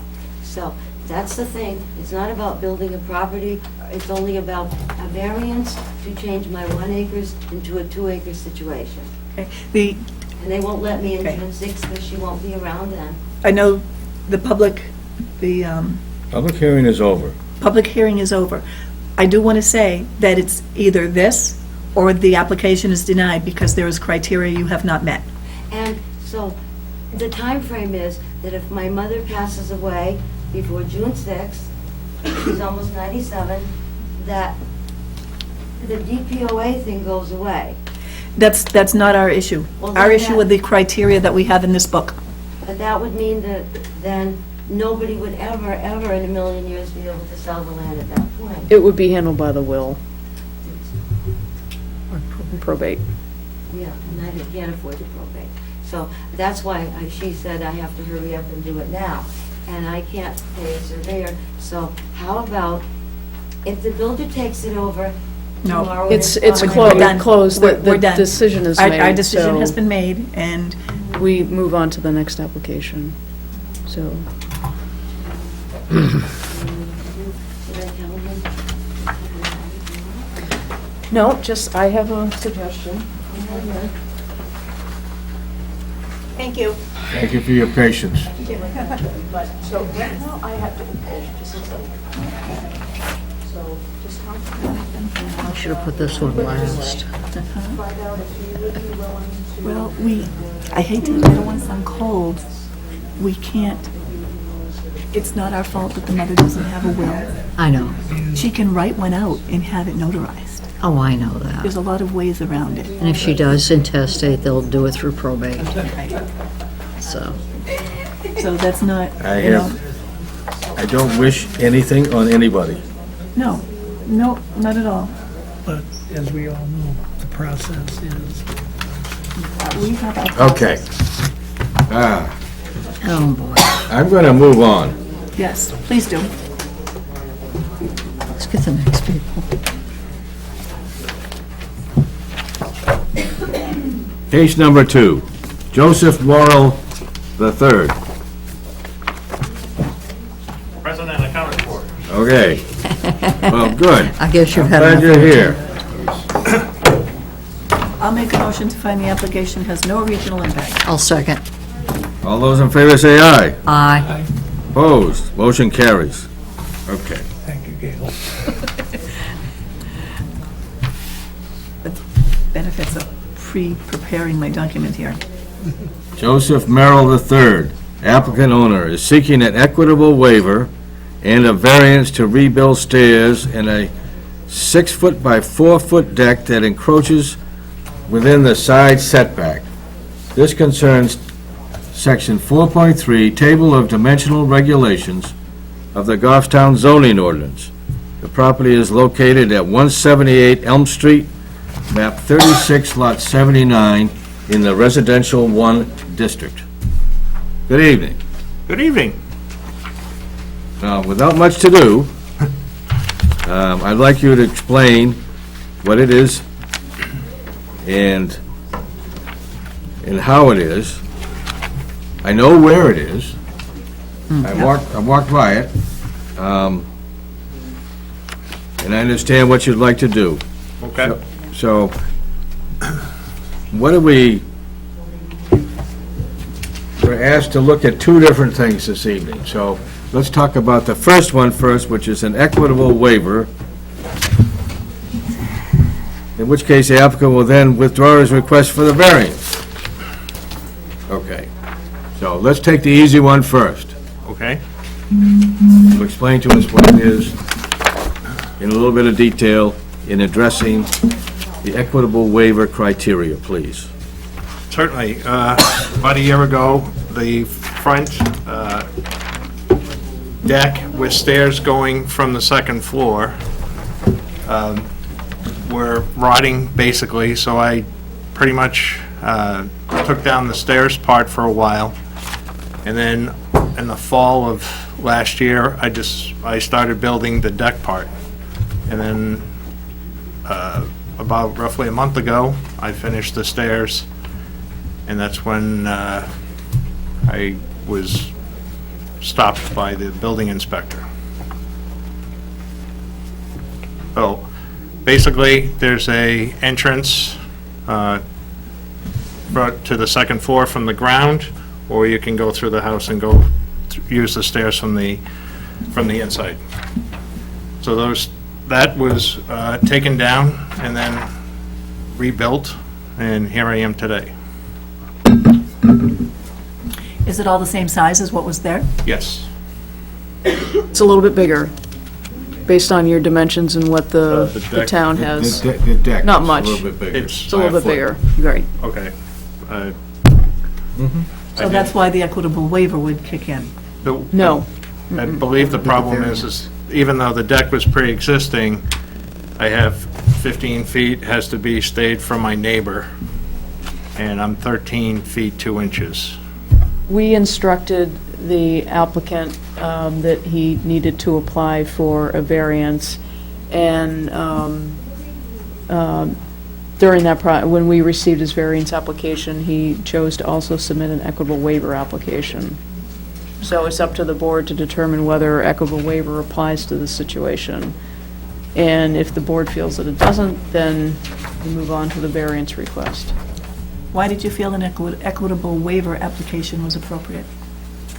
I'm not even sure what that meant. That's what they told me to do. So here I am. I did not tell you to Oh, boy. file an equitable waiver. Somebody must have said I did something. not instruct him to file an equitable waiver, because, I don't think that it suits the situation. Well, that's why I was asking, because it didn't seem like, as I was reading in here, that it Yeah. fit either.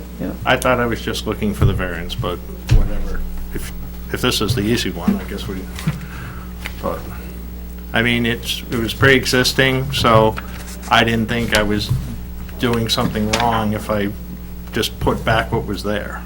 I could see if I added a whole new, floor or something, but Okay. So if you look at his site plan, that's this one, it's the hand sketch. Everybody got this hand sketch? If you look at it, the deck we're talking about is in the middle of the house, about as far from the property lines as you possibly can get. Right. Yeah. And still have it, Right. Work to get into the front door. yeah, it's centered on the front door, basically. So, in theory, there was little that he could do about placement. It is an existing home, and I think it's probably been there a while. I believe it was built in '61, but Somewhere's in the, in that area. 1938. Oh, I was close. where was it? 1938, Yes, according to our assessing database. that's older than I am. Okay. So, that pre-existed zoning ordinance, and we're assuming that over the years, steps, decks have been built several times on that Probably, facility fair to say. for various ages and for various reasons.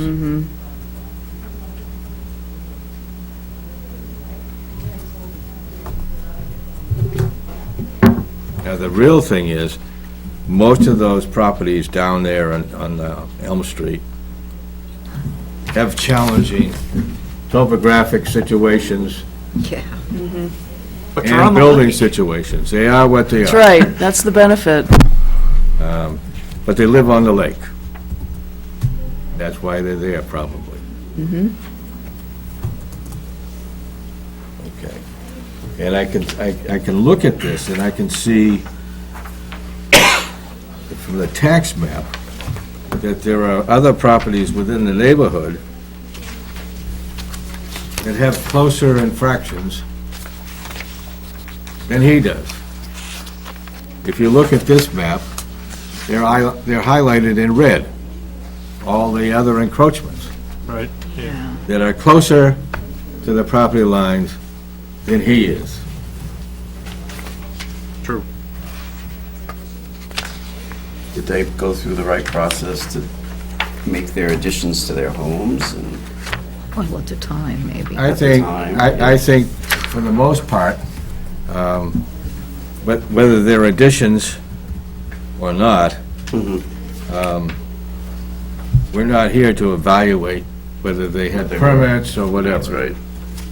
And the property boundaries that you see there on the GIS map, that is the tax map, which is an overlay, and Oh, okay. it's physically shifted by whoever puts together our GIS Right. maps to make sure that all the other lines throughout the town Match fit or fit in best. there, right. And so it's not precise, and it could be off by as much as 10 feet. So some of these homes or other structures that you see that are right on the property boundary or right, Yeah. or over, may not be right on the property boundary or Right, I get what over. you're And saying. they may, yeah, there may be a It's little all- more yeah. space than what's shown. It's all close, isn't it? It's I all get what you're close. saying. Yeah. Yeah. And I think we granted a variance on lot 3677. Not too long ago. Where's that, which one's? That's about 180. It's to the east. Yeah. It's on your, it's attached to your application, Gail. Okay. It's this one, What number? 3677. It's this one. We granted a variance for steps and stairs. Yeah, I remember that lady. Very nice neighbor. He's a nice neighbor there, nice neighbors.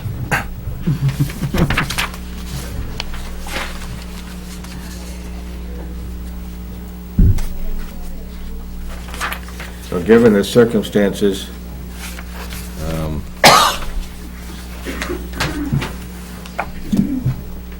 Nancy, which is better for him as a homeowner, a variance or a special exception? I would say it's not based on what's better for the applicant, it's what is more appropriate, and and you need to, look at the criteria and make that decision.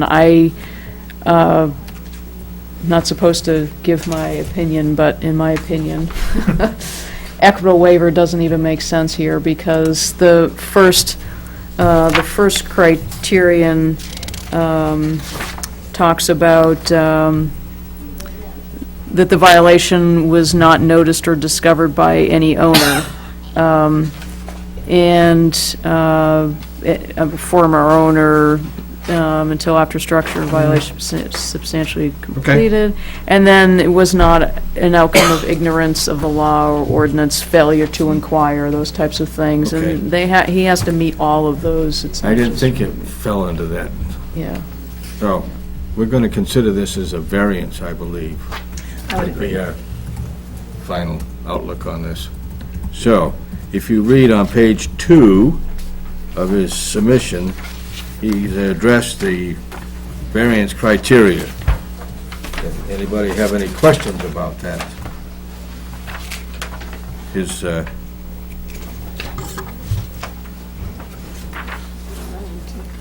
mean, the most one is item 5A2, would be unreasonable to move the house or reorientate the door, which is quite That would be a true. violation of the other neighbor. Yeah, you beat that side. Move the house or the door, or, you know. His lot isn't even wide Does sound like enough. a fun project. And typically, he made the deck in front of the door a little bit bigger, which increases safety and everything else associated with going in and out of the house. Yep.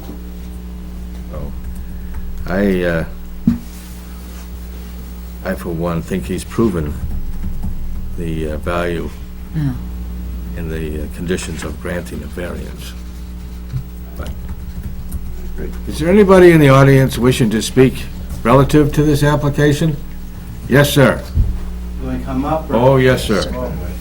You got to tell us who you are, too. My name is Sean Finley, S-E-A-N-F-I-N-L-E-Y. Yes. I think I'm the one with the other variance, but live at 184 Elm Street. Yes. One, I support it. We live in that area, all the houses, they don't meet any of the codes, they're bouncing all over each other. Yeah. I moved in 2012. I paid an engineering firm about $3,000 to try and figure out where the lot is, because it really doesn't match up with your GIS. maps in here. Yep. She said 10 feet, it was off, so he may very well be already within acceptable limits. There was some noise level moving around in there. So bottom line is it's an existing structure. We support it wholeheartedly. He's just replacing the steps. Mm-hmm. And arguably, he may be within the, not even require a variance because of the inconsistencies in where the property markers are. He may be. yeah. Understood. So I'm asking this board to please approve it. Okay, thank you very much. Okay. Anybody else wishes to speak in reference to this application? Seeing none, I will close the public hearing. Board members, I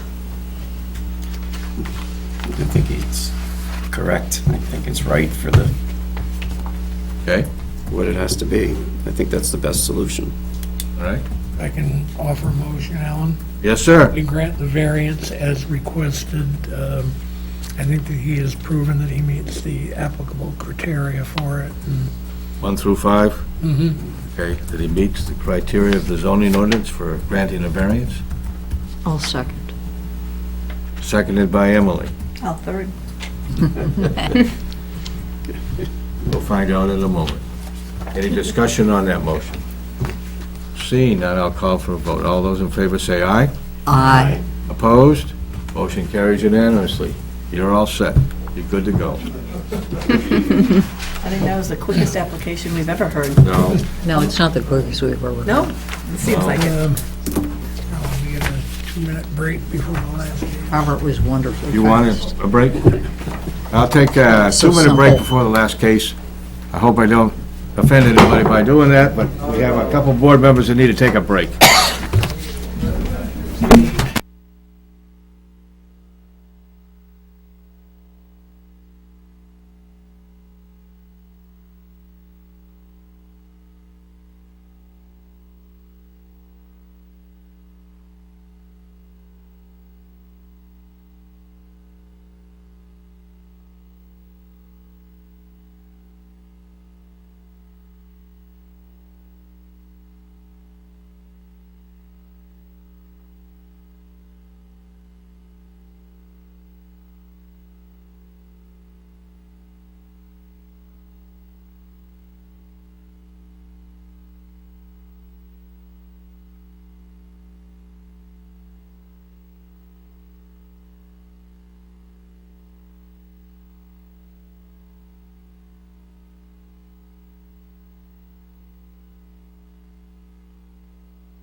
You're on air. Welcome this evening. Could you please introduce yourselves? Yes, my name is Ryan Carr, and to my right, this handsome fella is Thomas Schoeneman Jr., otherwise known as TJ Schoeneman. I'll make a motion to find the application has no regional impact. Second? Do I hear a second? Second. Seconded by Glenn. All those in favor say aye. Aye. Opposed? Motion carries. No regional impact. Okay. You have the floor, sir. Thank you. First, I just want to say thank you for having us tonight, and I just wanted to note on record that Nancy Larson has been excellent in this process. Working with her, helping me out, communicating, excellent. It's been a great experience so far. Hopefully, we walk out here saying the same thing. I'm just going to go through the application, and obviously, we're referencing zoning ordinance 5.4 that requires that a tattoo business be located no closer than 1,000 feet from a school, church, park, or boundary, or the R1, R2, or A districts. Also in that, we have to reference the 3.11 use F-7, which does allow, only allows rather, tattoo parlors to operate within the commercial zone. And by way of special exception on top of that. So it's two variance requests for relief in front of you tonight, one for the first 5.4, and then the second, assuming the 5.4 would be approved, would be for the special exception. So if I go right down to the criteria, and we talk about granting the variance would not be contrary to public interest, because granting the variance would allow a business that to open and operate in the town of Goffstown that does not currently operate. It's our understanding that there have been multiple inquiries into the town of Goffstown to open similar type businesses within the art and tattooing realm. However, no one's taken the steps to bring it in front of the ZBA.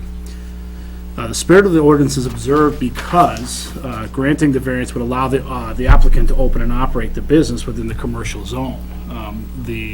The ordinance, the spirit of the ordinance suggests that the business should be in the commercial zone.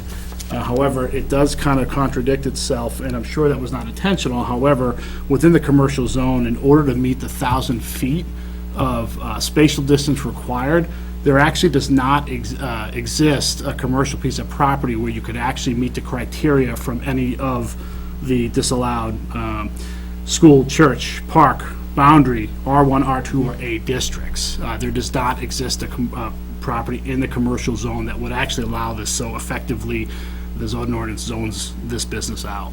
Are you talking about any commercial zone within the town, or just that specific? No, any commercial, so the property in question right now is actually not the first property that we've inquired about within this town. In fact, there was one other that we actually had worked with zoning staff, particularly Ms. Larson, and we had, in pulling the GIS maps, and we honed in on the definition of what would actually be that 1,000 feet. There does not exist a commercial parcel that we can be 1,000 feet from any of these things. We've run into churches, we've run into schools, we've run into residential. It just doesn't happen. The spirit of the ordinance is really about clusters of these types of businesses. So I think we've all kind of agreed and kind of chuckled that the zoning does seem a little bit antiquated as it relates to the tattoo business. But if we are going to stay on the black and white and we speak to the spirit of it, it's really about the clustering of a certain type of business that, quite honestly, could be updated in the zoning code. And we see this quite often in multiple towns all over the state of New Hampshire. The variance would do substantial justice because it would allow this business to operate in the town of Goffstown, which currently does not have one. To just give you a quick background at this point about Mr. Schoeneman, he was born and raised in this town. He did attend the elementary school that we are very close to by way of this application. He also graduated from Goffstown High School. He still lives locally and is looking to bring his business back to his hometown where we grew up. Mr. Schoeneman has made quite the name for himself nationally for his work, for his art. Just to put it in perspective, if I could for you, I did a little quick research while I was waiting in the back of the room, and the town of Goffstown's preferred social media has 2,088 followers, the whole town of Goffstown. To put it in perspective for you, how well Mr. Schoeneman is known and the quality of work that he does, Mr. Schoeneman's primary source of social media has 25,800 followers. His clientele comes from all over the country. Mr. Schoeneman himself travels all over the country. His work is highly sought after from a perspective of the work that he would be performing at his local studio that we are proposing. It's a low traffic, it's a very low traffic, 2 artists within that location, typically operating from the hours of 10 a.m. to 8 p.m.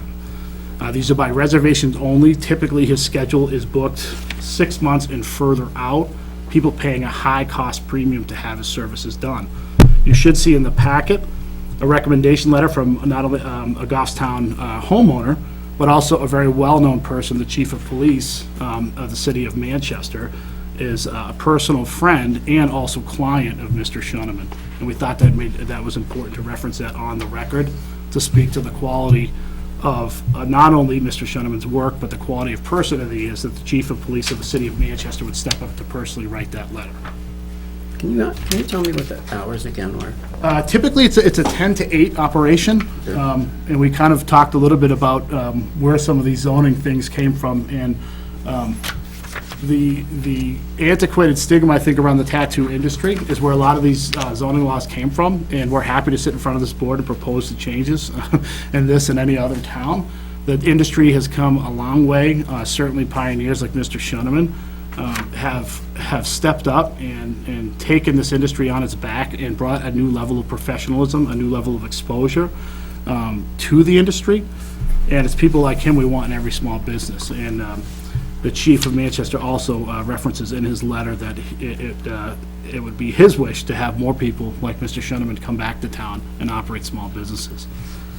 If I continue on, the value of surrounding properties will not be diminished because if you know the property, it's got, I believe, 16 different retail locations there. Because we cannot meet this 1,000-foot setback in any commercial property in the town, we thought it best to try and search for something that already has parking lots with lots of traffic and retail stores. This particular operation does not add a lot more traffic. We're talking the max 2 clients at a time, so you're talking the impact of maybe 2 vehicles, which is actually less than any other operation. There's a lot of retail, restaurant, those types of businesses at this location.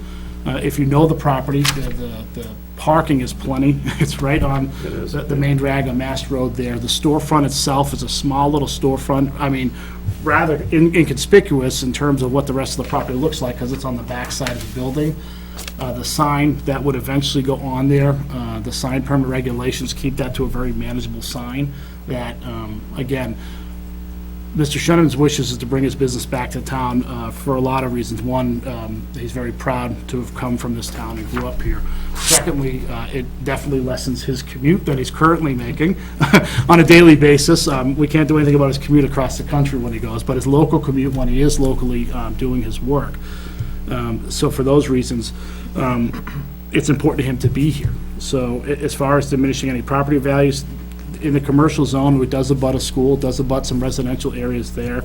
I'd be happy to hear any opposition that would propose that this business would diminish any values. In fact, I think it brings more high-end retail type traffic into the town, knowing the clientele that Mr. Schoeneman does work for.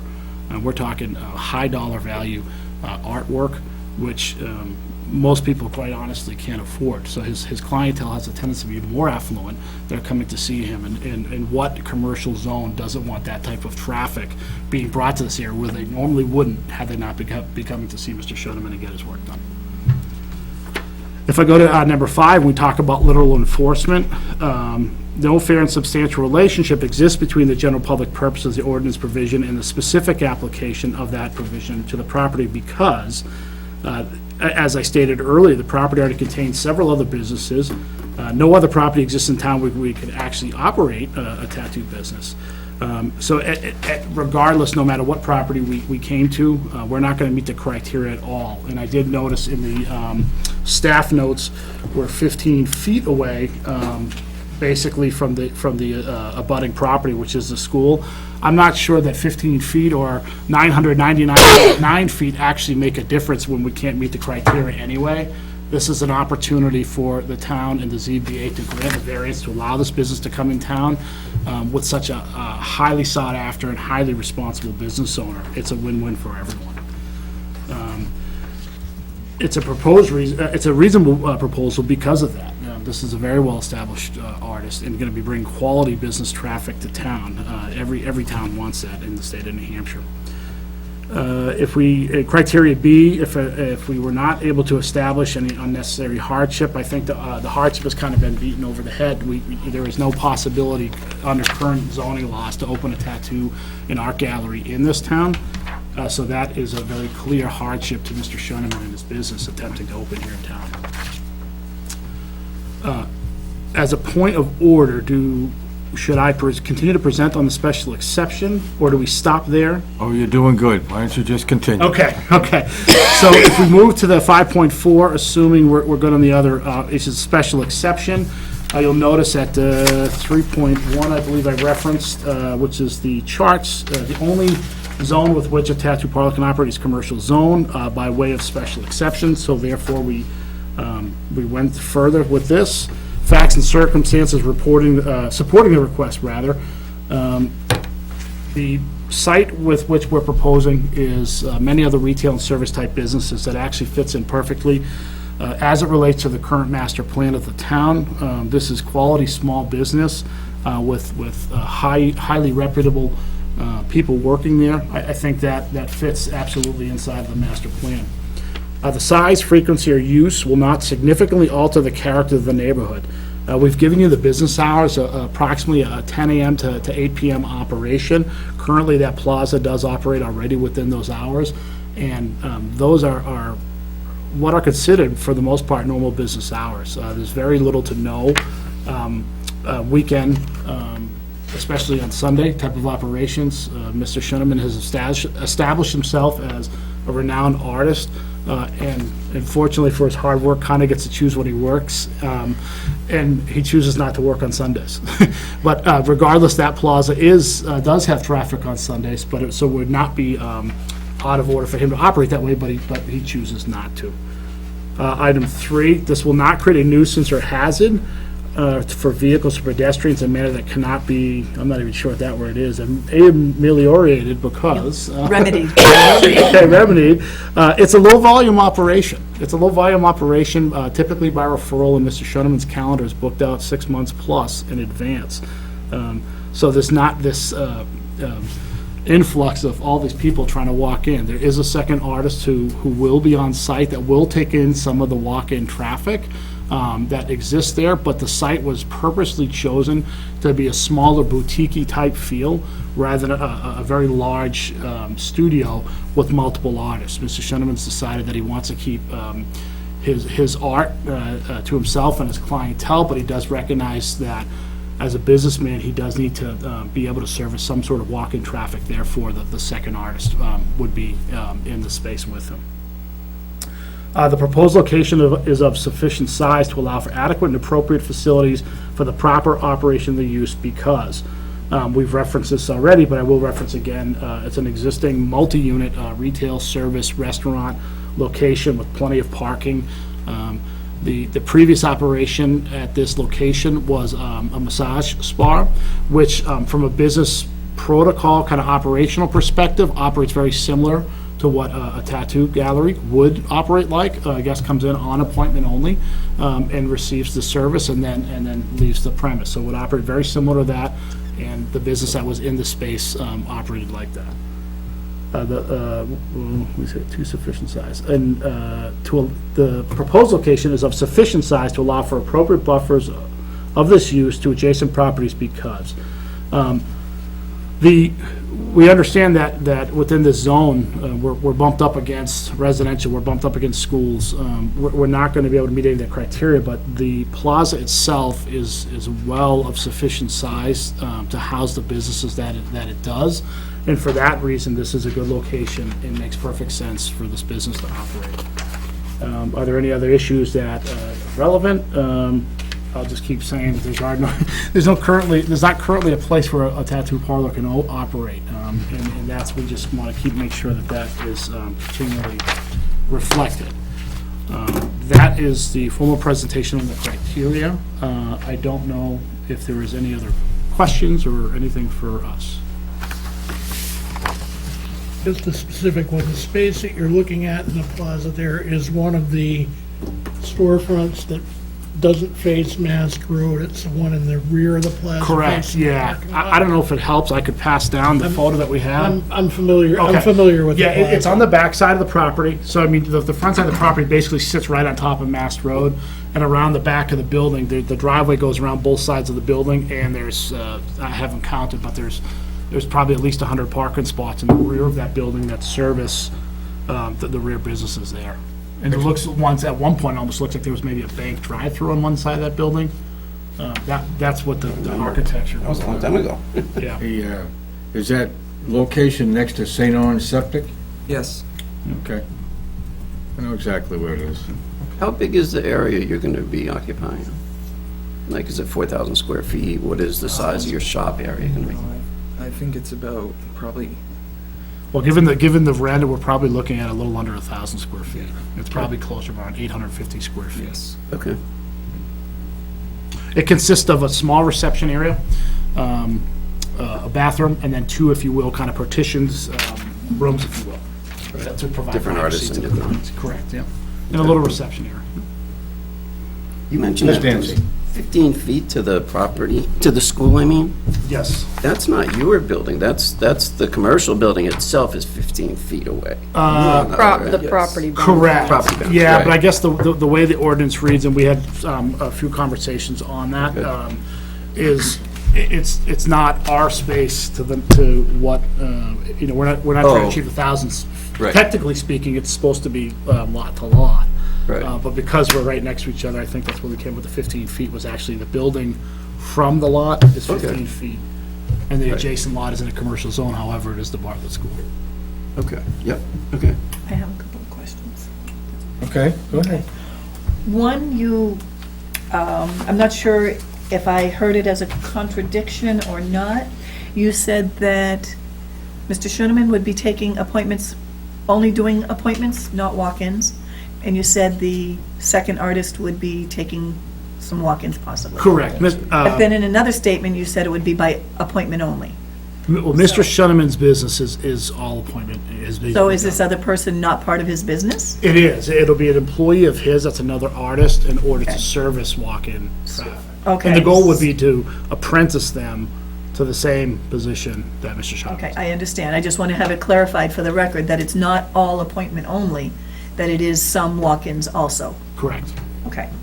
Then the other question that I had was that, can you explain to me again how you say that this meets the master plan, especially when it's not meeting the criteria in the zoning ordinances as far as being near the schools and the residential areas? Well, I have to Explain me confess, that. I didn't read the whole master plan. Well, neither have I, so.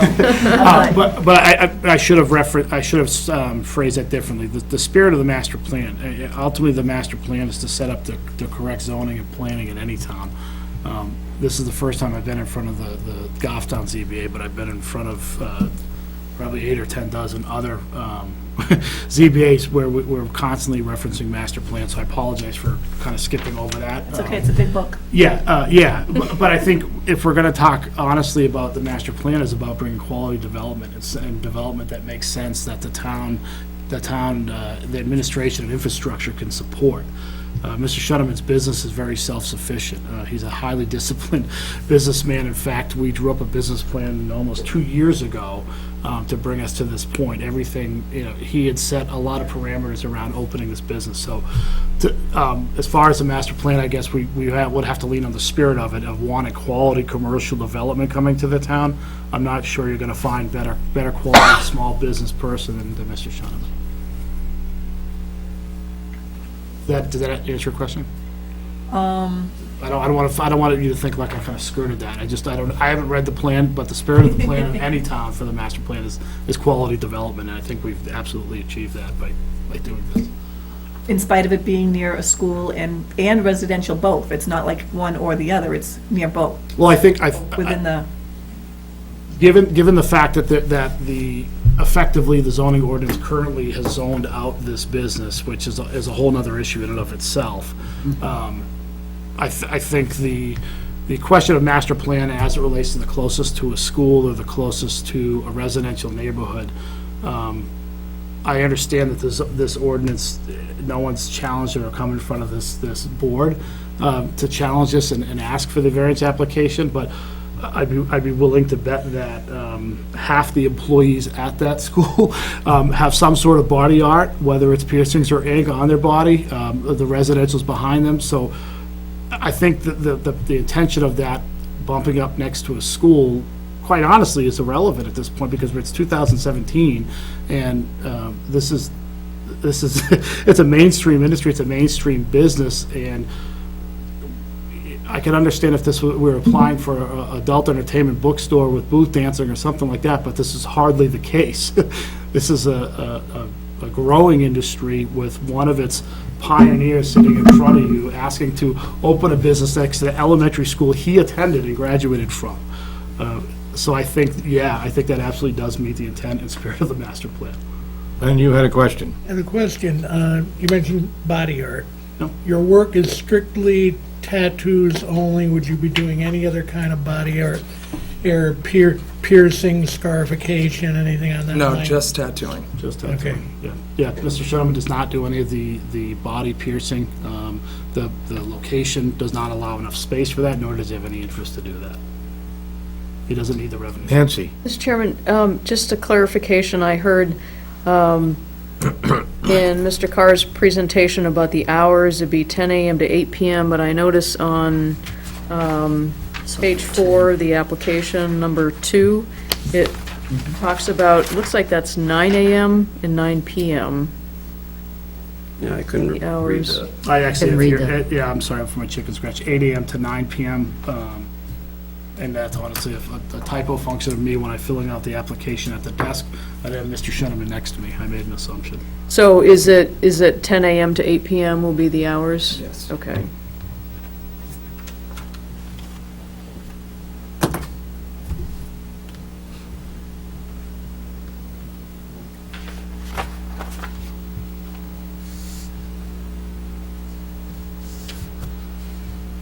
Nancy, did you verify that there are no other commercial lots within town that would meet this criteria? I did not, but others before me have, and came to the same conclusion. So this is something that we need to address for next year's zoning amendments. I'm not sure exactly how we will address it, what type of form, but it's something that we are going to do some research and find out what other communities in New Hampshire do, and if we find that they're all written the same way, then we'll, probably speak to our attorney and come up with some language that we would then present to the planning board as a proposed amendment. Right?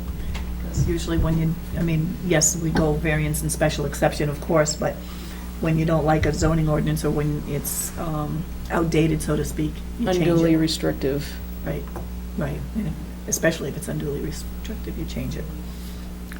Because my concern truly is that the master plan, I kind of agree with you on that, on the special exception aspect, but on the variance aspect, the spirit of the ordinance regarding the variance, you addressed how it helps Mr. Schuneman with his business. But my concern is the spirit of the ordinance as it was written to keep it away from schools and to keep it away from residences for whatever their reasons were. So I think that's my concern, especially the fact that there's 2 of them. I mean, there's both the residential zone and the school zone that you're. Yeah, that's noted. I think any town goes through this kind of growth and evolution process, and no one has brought this issue to the board before. It probably would have been addressed a lot earlier. I think it's important to understand that and to say that, well, we've got a residential, the commercial zone itself, I mean, it's a relatively small strip. I mean, there's not much that can buffer around that by the time you run into anything that, whether residential or the school. So I understand where you're Are coming you from. talking about just that particular mall area, or are you talking I about? mean, as I look at the zoning map, we're not running into schools, but up on the even on the other side of that commercial zone, we had a previous property that we had originally applying, and then we decided to change because we couldn't get to terms with that landlord. But in that instance, we were going to run 1,000 feet into a church that was in a Strip mall. In a strip mall, which the ordinance also doesn't speak to. However, the church is operating in there. So we're not going to be able to meet the spirit of these ordinances exactly without bending or requesting variance, which is the whole purpose of the zoning board, in my opinion anyway, is to understand how everyone can play in the same sandbox together and still accomplish the goals of the town. However, when we grant, whether it's a variance or a special exception, well, in the case of a variance, the variance requested still needs to meet the spirit of the ordinance for which it was written. We're not waiving the spirit of the ordinance. We would be waiving the criteria because the use still meets the spirit of the ordinance. Well, I see, so the other side of that, I think I'd argue that primarily the spirit of the ordinance is to prevent cluster of similar types of business, because the last piece of 5.4 references 1,000 feet from all of these things and other tattoo parlors. Well, most of the time you see these restrictions, you see them a lot in adult entertainment, right? But this is not adult entertainment. This is any other, right, commercial, retail business, service business. We're not going to put, gas stations on top of each other. We're not going to put similar businesses on top of each other. That's the spirit of. Well, the reason that they wouldn't be allowed close to another tattoo parlor, certainly, but to allow it to be close to, say, a residential zone or a school zone would possibly be a different reason. Yeah, I guess we could look at it, and if the room is full of people objecting to this, I think we'd have an understanding that the town people who were the direct abutters who were notified felt that their interests weren't being met as it related to the spirit of the ordinance, and I guess we'll see if one of the 14 or 10 of the 14 abutters, whatever it is, who were notified would come in to object or give an opinion on this. I think we should rely on that, the direct abutters, right? Because if we are looking at this as the spirit of the ordinance, certainly the immediate abutters who were notified would be the first ones to raise the issue, I would think. And it doesn't, I don't know who's gonna come, but it doesn't appear to me that there's an issue with that. Yeah, go ahead. I guess, the residential abutters, maybe, I would agree. But regarding the school, I'm sure not every student's parents were notified. So the school system would have been notified. In the But state not of- every school. Gail. May I speak? Yeah. In the state of New Hampshire, it's the law that you must be 18 years or older to get tattooed, which I've obviously always followed, which kind of makes it, I mean, I don't see how it could ever be a negative effect on a child or a parent. I don't think that they would feel that way at all, especially because it's promoting creativity and originality. Not everybody has that perception. So there might be some parents who have a different perception. But the zoning agendas, they're public information. They're published on the website in addition to the abutters being notified. Yes, and they're published in the building. And I think it hits on something Gail is really talking. It's a matter of perception, I think, as we started to talk about earlier. Body art tattooing, there's a whole different attitude toward it now than there was 20 years ago. It's much more mainstream. Can you recap that for me? I missed that. And when I came in, the discussion was happening about old school tattooing versus the new school. What was Just the fact, I think from where I sit, there was at a point where tattoo parlors and adult bookstores were pretty much lumped into the same category for Okay. zoning They were- purposes. How that They were kind of happens, considered beyond seedy understanding. and And, you know, dangerous and things like yes. that, and I Seedy, understand that. drunken sailor And it's- kind of image. And it has become more of an art rather than, and I understand that. It I'm not is an saying that art. I'm not saying that it is or isn't. I'm just trying to understand the criteria as compared to your application. Just something that I noticed in the area there, they have, and I don't fully understand this, but right on the other side of that building next to the pet store, The right next to them exotic is a smoking shop, okay? And not that if you're putting things that are jeopardizing students or potentially impacting students, they have a shop there that promotes smoking. And me personally, I look at that and think, well,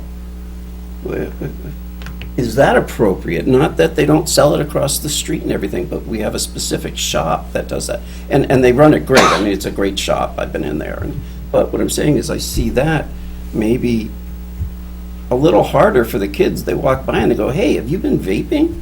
Hey, you know, whereas opposed to having that so close to a school, I don't see how this could be, in today's eyes, maybe, be looked at as something so bad, whereas there's a smoke shop right there. And I have a hard time with the balance of that. It's not looked at as something so bad anymore, and I totally agree with that. Okay. However, we still have criteria, and just because we think it's not so bad, we have criteria that we have to determine that they do or they don't meet. Mhm. And so even if we like it, we can't say, yeah, go ahead with it. And if we don't like it, you know, we don't deny it because we like it or don't like it. We deny it or approve it because it meets the criteria. Okay. So that's why I'm kind of nitpicking on these, I don't know that nitpicking, but trying to clarify on the spirit of the ordinance and their stand on it, because, you know, I guess what I'm kind of hung up on is that there's two that they're not meeting, both the residential and The school. the school. So if it was just one, if it was just the residential, because you're facing the residential, right, behind you? Right, if it was just that, I wouldn't be so concerned. But there's two.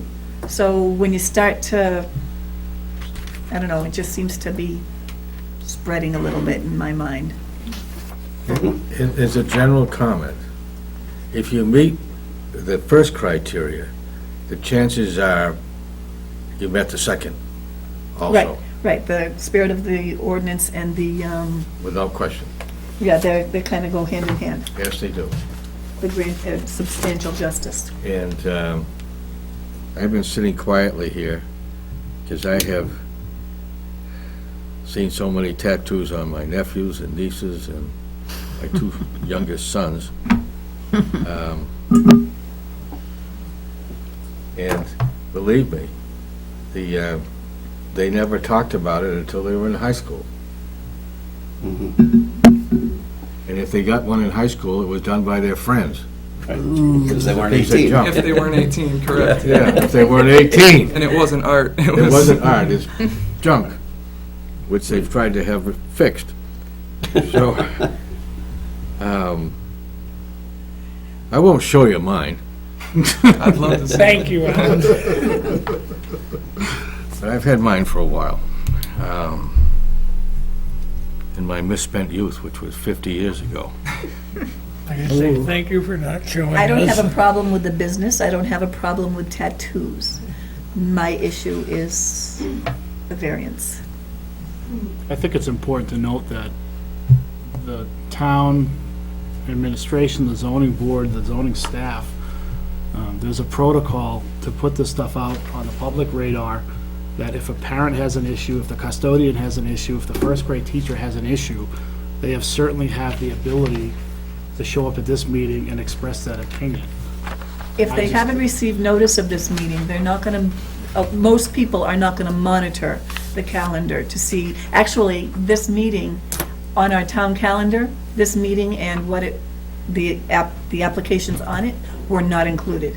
But we did not have to notify all of them, Right. correct? So Okay. that goes to his argument. Excuse me. Not germane. Excuse me? He said it's not germane. Oh. I disagree, because he's saying You that, you can. I'll acknowledge your disagreement, but let's limit the discussion to what we're here for. And I would say I have to disagree with Gail a little bit as far as whatever the required legal notices are to the direct abutters, to the school district and all. I think it would be, unrealistic to require a business owner to notify the parent of oh, every absolutely, single absolutely. kid in the school. Oh, absolutely. I wouldn't expect that either. It doesn't need to be said. I was making a point in when I said it. I think anytime that you're bringing a new business to town with zoning ordinance that effectively zones out this type of business, there's a lot of opinions and slippery slopes.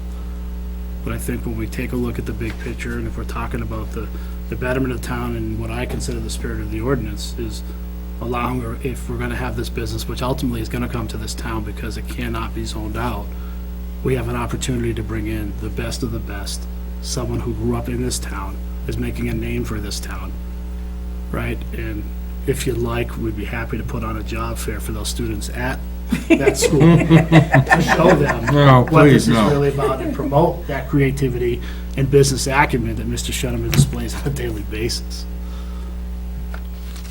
I don't have any issue with Mr. Schoenman's work. I've known of it for a long time. I know it's really good. I know the Schoeneman family. I know what they're like. I know who they are. And I think TJ's the right place at the right time to make an exceptional product that is not done by somebody who's not gone through the right process to prepare tattoos.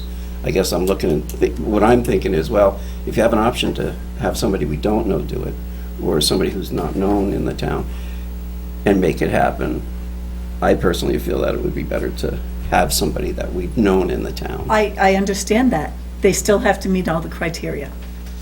What you just explained is not reason enough to approve an application. Okay.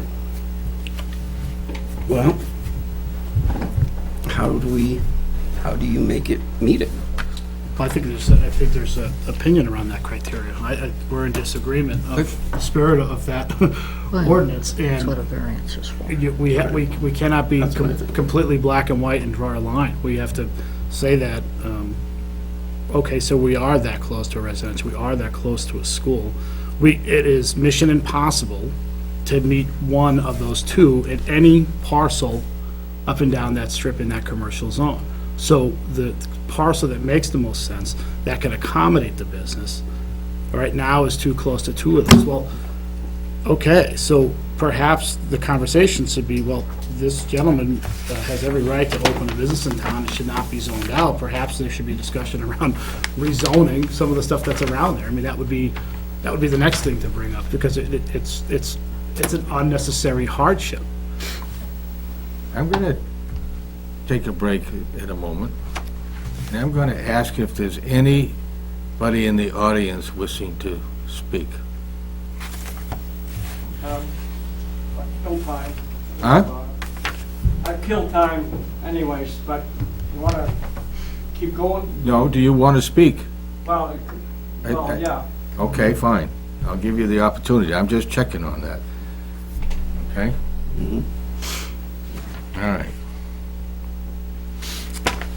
I'm going to give that gentleman an opportunity to speak. I'd like to have you gentlemen, just sit down, and I'd like to hear what he has to say. It's just a quick, Please come on up. Please introduce yourself. my name is Glenn Janis, and I have the house on College Road. The people wanted the next house up from my house. She wanted a bathroom and stuff for other people, yeah, two, The application for an accessory unit?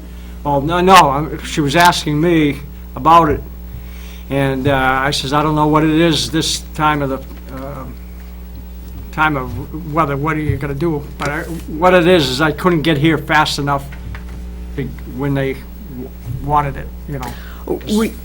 Is this about Latona, 21 College Road, that, 27. Oh. That's, I had the 21 15 College house and the Road. other ones. Okay. Yep.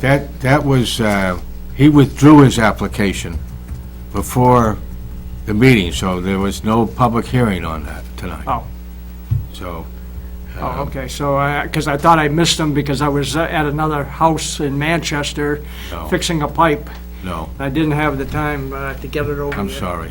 he withdrew his application, and he has applied for a, whatever, all the proper permits that he needs to remove the appliance, the cooking appliance, and remove the connection, so, and then install kitchen cabinets and a countertop. So it could not be reconnected without applying for additional permits and then coming to the board and getting the necessary Because I missed approvals. them, I was, like I said, at another place, couldn't get here fast enough. Yeah, sorry. That's all All it right, is. thank you. Okay. Take care.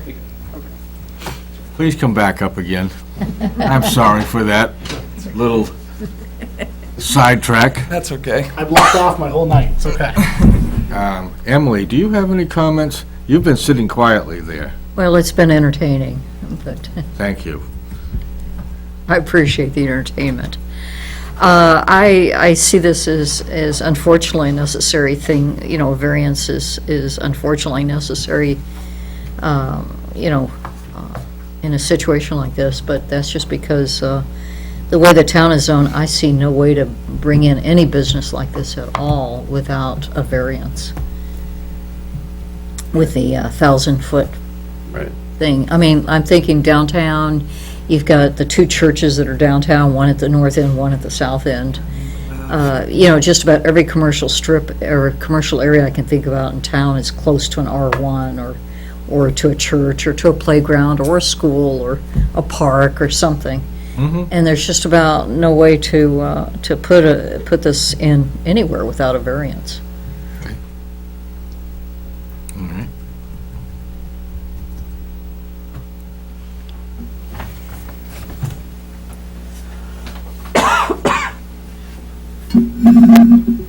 Oh, boy. Well, let's see. I'm not sure where we stand right Len, now. you got any further comments? Not at the moment. And I didn't mean to cut you off, but Yes, do you you have did. any? Yeah, I know I did, but anyways. That's okay. Are we still in public hearing, by the way? or- Yes, we are. Yes, we are, very We're much still in so. public hearing. Any other thoughts? Any conclusive thoughts without meandering, please? Any conclusive thoughts? Yes. Well, my conclusive thoughts are that this does not meet the spirit of the ordinance. Okay. I can see the hardship. I can see, what's the other one? Surrounding properties wouldn't be diminished. Yeah, I can see that. But you have a problem with granting the variances, it's not within the spirit of Yeah. the ordinance? Yeah, I do. All right. Well,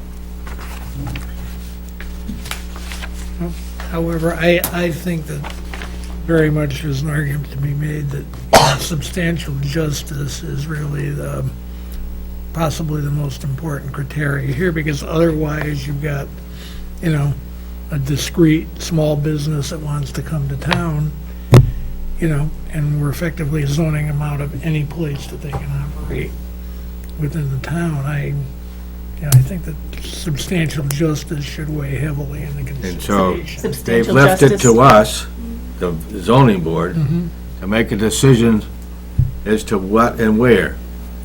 Okay?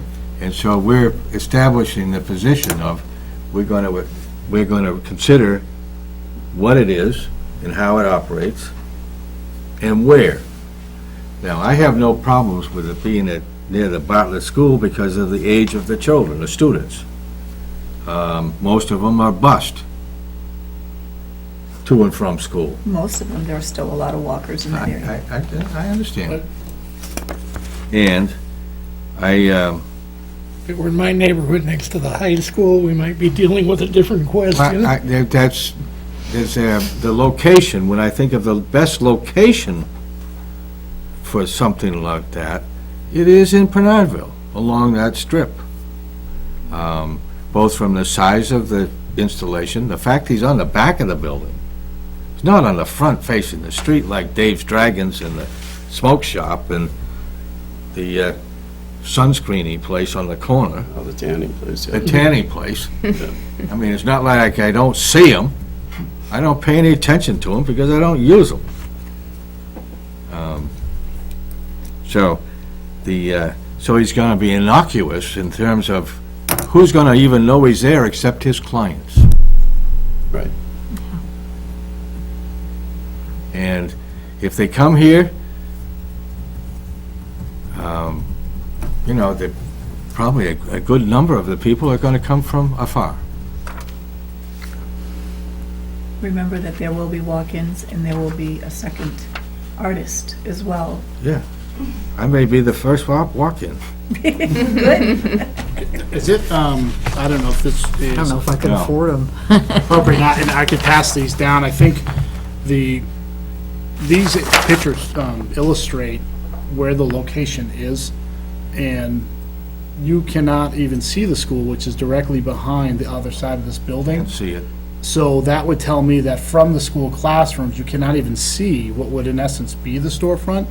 Now, I do understand there's walking traffic, but the students who are walking back and forth from school can walk by any number of businesses. We can't tell them where to walk. And if I could just pass those next ones on display with that. Sure. Can we keep those for the record? Absolutely, absolutely. All right. Oh, okay. So, Yep, I know where it is. not that I would like to cut anybody off, but are we ready to close the public hearing? Go ahead. Have we heard everything that we think we can hear and gain from the applicant? Members of the board?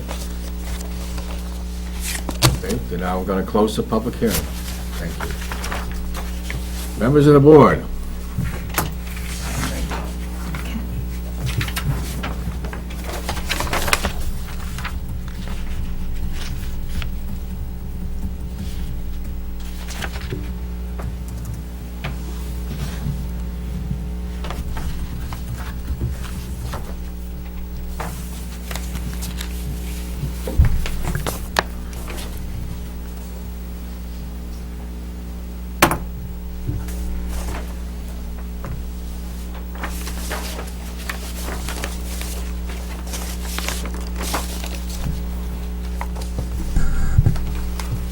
Anybody care to step up to the plate and make a motion?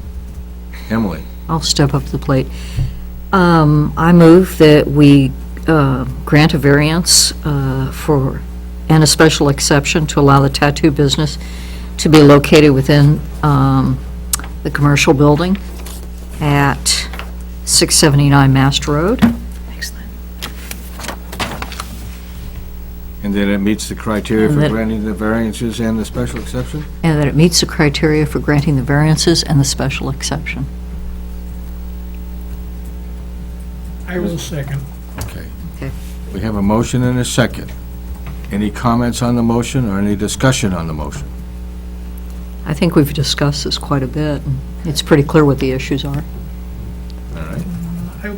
The only comment that I would offer is, while I recognize Gail's arguments about the spirit of the ordinance, I think it also doesn't recognize the changes in the body art industry in the last 20 or 25 years. I think we've discussed the other things where perhaps we need to update our zoning ordinance eventually to recognize that, but I think that, the case has been made for it, and I agree that it meets the criteria sufficiently to But satisfy in terms of me. the spirit of the ordinance, the spirit of the ordinance has to recognize change. You can't ignore change.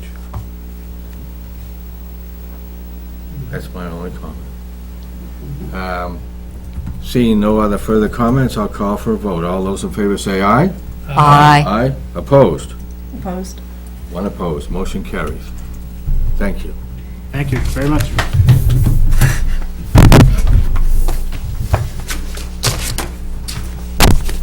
Thank you guys so much. I'm like gonna cry right now. All right. Good job, buddy. I'm really glad. Really glad we did Thank you very much. You're welcome. Thank you. And thank you as well. I do wish you luck. Thank you. I really do. It has nothing to Thank do you with your very much. business, everything to do with the zoning ordinance. Thank you. And thank you for all the help. Work hard, Welcome. Good luck. build a good business. Don't disappoint us. Never. Gil's gonna knock on your door the Yeah. first Yeah, day you're You're open. ready for a tattoo, I got you. I might come look, but that's all. I think that's an important message. Curiosity factor. As long as Alan promises not to show us any of his. Well, I've never gotten a tattoo, but So, that's I might change my mind. Well, Yeah, when I was in the military, it's the thing to do. yes. Well, Thank When you both so of my much. kids turned 18. Yeah, have a good night, guys. military wouldn't take me. All right. All right. I wish to thank everybody this evening for working on two very contentious cases. One very easy one. And, Yeah. they're not all easy, No. and that's why we're here, is because we're supposed to have this judgment character, be able to see these things, and we don't necessarily have to agree. Right. Okay, we need to go off air. No, we We don't. need to move to elect adjourn. officers? Officers? We need to elect Oh, officers. after and we tonight, need to you- adjourn. Want to boot me out, right? Okay.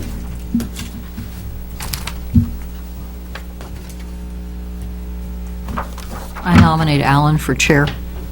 I second it. Second that. I third it. All right. Okay. Any other nominations? Gail? What? All right. I'm not volunteering. I'm not either. Okay. I would be welcome to do it again. I really enjoy the challenge of the decision-making process. Calling for a vote. All those in favor of Alan Yaton being chair, say aye. Aye. Opposed? You voting for Thank you. yourself? He's voting against 5-0. himself. You're outvoted. 4-0, 4-1. How about vice chair? Gail? No, keep it up. Keep it up. Okay. Any other nominations? Opposed to nominations? All those in favor of Gail being the vice chair? Aye. Aye. Yes. First and second, who, you made the first. Do we have a second motion? What, Did Gail? anyone second Alan's nomination? Alan and Emily? No. For Alan's, yeah, you did. I nominated Yeah. Alan. Emily and you. But for Yep. Alan nominating you, I don't think there was a second. Yes, that's what I was clarifying. Emily, I think, made the second, you for Gail. Yeah, okay. All right, thank you. Anything else to come for us tonight? This is one of the later evenings that we've ever been here. Yeah. No, Been a not while. no, not It's not- really. Lately, for lately, yes. Lately. Not the latest ever. That would be like 1 o'clock in the morning. The police chief wrote a really fantastic letter. Yeah, that was very nice. Yeah. I agree. That was a pretty nice thing to do. Yeah. No, We're get- still make a on motion here. Motion to adjourn? I used to live about Motion to 300 feet adjourn. away. Second. Okay. Okay, we have a motion to, and a second to adjourn. All those in favor say aye. Aye. Opposed? Thank you very much, all of you.